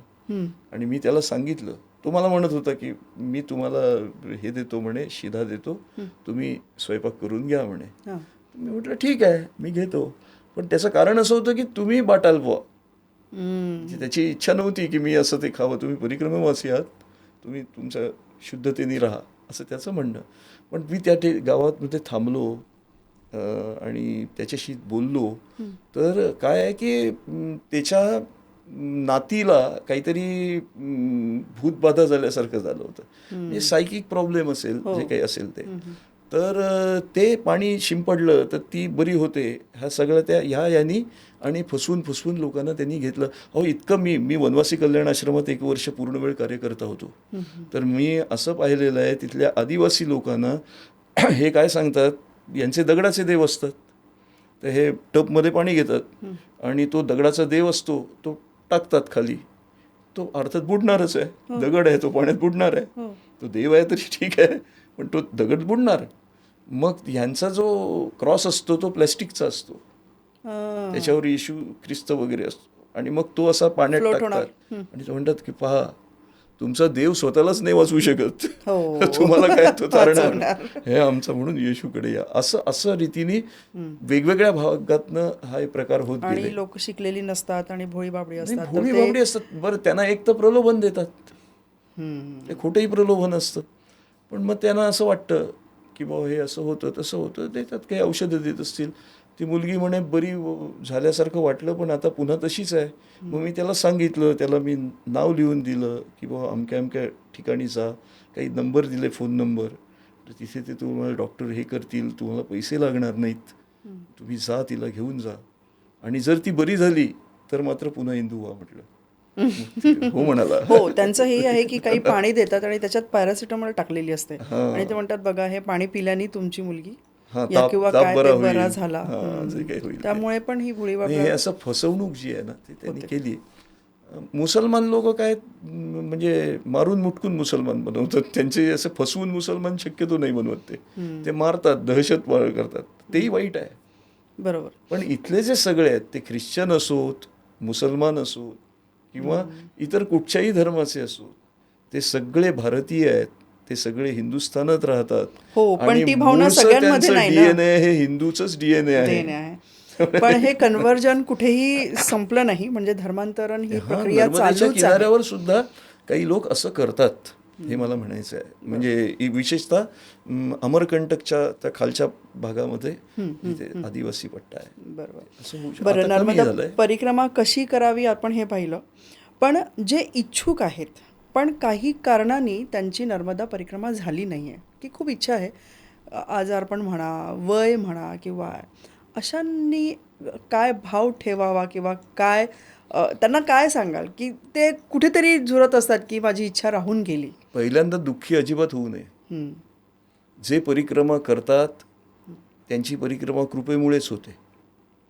मी सांगतो, मी देवळा नावाच्या गावात गेलो. 2 दिवसानंतर मी ओंकारेश्वरला येणार होतो. माझी परिक्रमा पूर्ण होणार होती. तिथल्या माणसांनी मला सांगितलं 2 दिवसापूर्वी एक परिक्रमासी येत होता आणि त्याला एका ट्रकनी धडक दिली आणि त्याला इतका मार बसला, इतकं फ्रॅक्चर झाली, मल्टिपल फ्रॅक्चर्स झाली की त्याला इथून लोक उचलून घेऊन गेले. त्याची परिक्रमा झाली नाही पूर्ण, फक्त 2 दिवसावर राहिली होती. तर हे काय आहे, हे सगळं आपल्या प्रारब्धावरती आणि बाकी सगळ्या गोष्टीवरती अवलंबून आहे. सद्गुरू कृपेवरती, मैयाच्या इच्छेवरती अवलंबून आहे असं ठेवावं. आपली इच्छा तीव्र असावी, आपले प्रयत्न प्रामाणिक असावेत. मैया परिक्रमा करून घेते. एक पहिलं डोंगरे महाराजांनी जिथे समाधी घेतली आहे, मालसर नावाचं गाव आहे नर्मदेच्या किनाऱ्यावरती गुजरातमध्ये, ते डोंगरे महाराजांनी समाधी घेतली आहे. तर तिथल्या एका बाईनी मला डोळ्यात पाणी आणून असंच विचारलं एकदा, म्हणजे मी नंतर गेलो होतो, परिक्रमेनंतर गेलो होतो तिथे, कि मेरी परिक्रमा भैया नहीं हो रही है, मैं क्या करूँ, कुछ तो उपाय बताओ. मैं बहुत लोगों को पूछती हूँ लेकिन किसी ने नहीं बताया. मैं बोला माताजी मैं थोड़ा सा मैया पर जाके आता हूँ. ती म्हणे रुको मैं भोजन बनाया. तिने मला जेवायला वाढलं. नंतर गेलो होतो, मी परिक्रमावासी नव्हतो. तर जेवायला वाढलं. मी मैयावरती गेलो, एक बाटली खरेदी केली होती चांगल्यापैकी. त्या बाटलीमध्ये नर्मदेचं जल भरून आणलं तिथनं आणि ते भरून तिच्या समोर ठेवलं आणि तिला सांगितलं की माताजी रोज सवेरे इसकी 5 परिक्रमा करती जाओ. लोग तो बोले 4 महीने में 6 महीने में एक करते हैं, आप 6 महीने में कितनी परिक्रमा करोगे मैया की, बस. और कन्या पूजन करते जाओ. कन्या पूजनाला महत्त्व आहे, कारण ती कन्या स्वरूपिणी आहे. तर त्यांना जे आवडेल ते द्यायचं आहे, त्यांना बिघडवायचं नाही. पैसे देऊन आणि हे करून त्यांना आवडेल ती प्रसन्न झाली पाहिजे. कन्यापूजन करत असताना या भावनेनी कन्यापूजन करावं. नर्मदा परिक्रमा नाही झाली म्हणून दुःख मानू नये, शोक मानू नये. बरेच जणांच्या बऱ्याच गोष्टी होत नाहीत, पण प्रत्येकाने त्या, बरं तुमची इच्छा आहे आता बसनी करता येते, तुमच्या ह्यानी करता येते, कारनी करता येते, काही मोटरसायकलनी करतात, बसनी तर 17 दिवसात करतात. पण फसवणूक करणारे आहेत ते मात्र, मला इतका विचित्र अनुभव आहे हा. मी परिक्रमेत होतो नेमावरला, थोडासा वेळ झाला तरी मी सांगतो, महत्त्वाचं आहे. तर त्या ठिकाणी मी काय झालं, मी एके ठिकाणी माझं आपलं नर्मदेचे स्नान वगैरे करून आलो आणि मग मी माझे काही स्तोत्र पठण वगैरे मी करत बसलो होतो. तर तेवढ्यामध्ये एक 10-12 सगळे लोक आले तितक्यात. तर ते सगळे मला विचारायला लागले, म्हणजे माझ्याकडे पण दाढी बिडी वाढलेली होती जरा, हे वगैरे असं जरा थोडंसं साधूसारखा वेश असं दिसत होता मी पाहिलेलं आहे. त्यामुळे ते सगळे प्रसन्न होते, आले जवळ. तर मी पटकन त्यांना विचारलं की तुम्ही अमक्या अमक्या टुरिस्ट कंपनीकडनं आले का. तर त्या बाईला इतकं आश्चर्य वाटलं की यांनी कसं ओळखलं. तर मी ओळखलं याचा मग मी आता पाहत होतो ना, स्तोत्र पठण करत होतो. म्हणजे आता मी, हा माझा कमीपणा आहे की स्तोत्राकडे माझं लक्ष नव्हतं, माझं इकडे तिकडे लक्ष होतं, मी करत होतो. तर तिथे त्यातल्या एका बाईला त्या माणसानी नर्मदेमध्ये हात घालून एक काहीतरी काढून दिली वस्तू आणि मग ती वस्तू पाहत होती. हे मी लांबून पाहत होतो सगळे. माझ्या लक्षात आलं की हे फसवणूक चालू आहे. चांगलं नाही, हे फसवणूक आहे झालं. आणि म्हणून मग असं अचानक शब्द आला माझ्या, तुम्ही अमक्या अमक्या टुरिस्ट कंपनीकडनं आलाय का, यात्रेकरूकडनं आलात का वगैरे वगैरे. म्हणजे तुम्हाला कसं कळलं? आणि तुम्हाला मी काय सांगू, लोक इतके, श्रद्धा त्यांची इतकी असते, विश्वास इतका असतो की त्या बसमधले 50च्या 50 लोक आले सगळे मला भेटायला. आणि ते आल्यानंतर त्यांनी माझ्यासमोर जे पैसे टाकले, तो असा चांगला एवढा ढीग झाला होता नोटांचा. आणि ते अर्थात पैसेवाले होते, म्हणजे त्यांच्याकडे पैसे होते. हा एवढा ढीग माझ्या. तो तिथला पुजारी माझ्याकडे जर रागाने पाहत होता की यांनी नवीन धंदा सुरू केला. मी म्हटलं बाबा मी आता काय नाही करत, मी ते सगळे पैसे घेतले आणि त्याला दिले. हे पाहायला आमचे ते नानासाहेब जिंजर्डे म्हणून होते, ते तिथे त्यावेळेला आले होते. तर तिने विचारलं हे कसं काय तुम्ही ओळखलं? तर मी तिला सांगितलं ते काही नाही, म्हटलं सहज झालं, माझे स्तोत्र म्हणू दे. ते सगळे गेले. तर त्यांनी जे दिलं होतं तिला उचलून, तर तिथे सिद्धेश्वराचं मंदिर आहे. तर त्या मंदिराची तशीच्या तशी प्रतिकृती नर्मदेमध्ये तुमच्या नावाने काय मिळतंय म्हणून तो गेला त्यांचा माणूस, आणि त्याने हे काढून ते आणून दिलं तिच्या हातात. आता हे नर्मदेत असणं शक्य नाहीये. तर ते त्यांनी स्वतः टाकलं, स्वतः दिलं, हे सगळं मी बघतोय. आणि मग त्या सगळ्या बायका सांगत होत्या की यांच्याबरोबर आल्यानंतर असे अनुभव येतात की नर्मदेतनं कोणाला शंकर मिळाला, कोणाला कृष्ण मिळाला, एकीला देवी पाहिजे होती तिला देवी मिळाली. म्हणजे तुमची यात्रा कंपनी चालावी म्हणून तुम्ही लोकांच्या भावनांशी असे खेळता, हे किती चूक आहे, किती मोठं पाप आहे. तर हे अशा प्रकारचं पाप करू. बरं, तिथे एक माताजी भेटतात, त्या अशा थोड्याशा आदिवासी आहेत आणि आहेत त्या अशा भक्त आहेत नर्मदेच्या. तर याच्या यात्रे कंपनीच्या तो असं जाहिरात करायचं की फक्त आमच्या बरोबर आल्या तरच त्या भेटतात, नाही तर भेटणार नाही. म्हणजे हा असा प्रकार. तर जाऊ दे, हे असे जे फसवणुकीचे प्रकार करू नयेत. म्हणजे त्याला चमत्काराचं रूप दिलं त्यांनी. आणि असे चमत्कार वगैरे काही नाही. असा चमत्कार, साधा एक चमत्कार मी तुम्हाला सांगतो की कृष्णाने गोवर्धन पर्वत उचलला. तो उचलला तर तुम्ही मला सांगा की शनी सुद्धा फिरतोय ना, त्याला काही आधार आहे का? आपली पृथ्वी फिरते आहे, अधांतरी आहे ना. केवळ त्या गुरुत्वाकर्षण बलावरती हे सगळं चाललं आहे की नाही? बरं, ते जाऊ दे. तुमचं BP 80-120 असावं हे कोणी सांगितलं तुम्हाला? डॉक्टरांना कोणी सांगितलं? डॉक्टर सांगतील जे वाढलं किंवा कमी झालं, पण 80-120 सर्वसाधारण माणसाचं BP असलं तर ते योग्य आहे. हे पॅरामीटर्स कोणी ठरवले? हे ईश्वरांनी ठरवले. तुमची शुगर किती पाहिजे हे ईश्वरांनी ठरवलं आहे. तुमच्या शरीरामध्ये मला सांगा, या ठिकाणी तुम्ही आत्ता, मी तुम्हाला सांगितलं की गाभुळलेली चिंच आत्ता मी पाहिली, इतकी मस्त होती, आणि ती सालं वगैरे काढली, आणि काय त्याची ना चटणी खूप छान करतात बघा, एकदम असं मस्त. तोंडाला पाणी आलं ना, तोंडाला पाणी तुमच्या. मी फक्त गाभुळलेली चिंच म्हटल्यावर हे म्हणायचं आहे की हे सगळं होतं. तर हे जे तोंडाला पाणी येणं, गाभुळलेली चिंच ऐकल्यानंतर, त्यावेळेलाच तुमच्या शरीरातले सगळ्या ज्या, म्हणजे तुमचं ते सुरू केलं ना, तुमचं ते जे पित्त तुम्हाला पाहिजे, आवश्यक आहे पचवण्यासाठी, तेही येतं. तुमच्या पँक्रियाज ॲक्टिव्ह होतात, त्याच्यातनं तुमचं ते हे इन्शुलिन क्रिएट व्हायला सुरुवात होते. म्हणजे हे सगळं कुठला असा शोध आहे की जो असं लागेल? हे सगळं भगवंतानी केलं. हे मोठे चमत्कार आहेत. ह्या चमत्कारांकडे लक्ष द्या. अरे फालतू जादूचे हे, आणि जादूची काडी फिरवल्यासारखं कोणालाही काहीही मिळत नाही, हे लक्षात ठेवावं. तपस्या केली पाहिजे, उपासना केली पाहिजे, आणि कलियुगामध्ये नामस्मरण हा सर्वात उत्तम उपाय आहे, जो घर बसल्या तुम्हाला करता येतो. म्हणून ज्यांना होत नाही परिक्रमा, त्यांनी नामस्मरण करावं. ज्यांची होते त्यांनी नामस्मरण करावं. नर्मदे हर हे नर्मदेचं नामस्मरण आहे. आणि जेव्हा खूप संकट येतं तेव्हा हर नर्मदे म्हणतात तिथे. बरं, नर्मदे हर मंत्र, आणि संकटातनं जायचं आहे हर नर्मदे. खूप खूप धन्यवाद, तुम्ही इथे आलात आणि खूप मजा आली. म्हणजे तो सगळा अनुभव, आणि खूप जरा असं आध्यात्मिक न जाता लोकांनी कसं समजून घ्यावं, नर्मदा परिक्रमा कशी करावी. नाही, आध्यात्मिक न जाता नाही, आध्यात्मिकच जावं. हा, म्हणजे एक काय होतं ते की प्रवचन म्हणजे प्रवचन नसतं, ते प्रकर्षानी वचन असतं. हां. ते ते ते झालं आहे. त्याच्यामुळे नर्मदा परिक्रमा करणाऱ्यांसाठी ही चर्चा खूप उपयोगाची असेल आणि होईलच अशी मला खात्री आहे. त्याच्यामुळे अतिशयोक्तीकडे न जाता निस्वार्थ भावनेनी आणि शुद्ध मनानी, पवित्रतेनी नर्मदा परिक्रमा करावी आणि त्याला पिकनिक स्पॉट बनवू नये. हे सगळ्यात जास्त भक्तिभावपूर्वक करावी, हे सगळ्यात जास्त महत्त्वाचं. समर्पित होऊन करावी. बरोबर. तुम्हाला आजचा पॉडकास्ट कसा वाटला हे तुम्ही आम्हाला नक्की सांगा.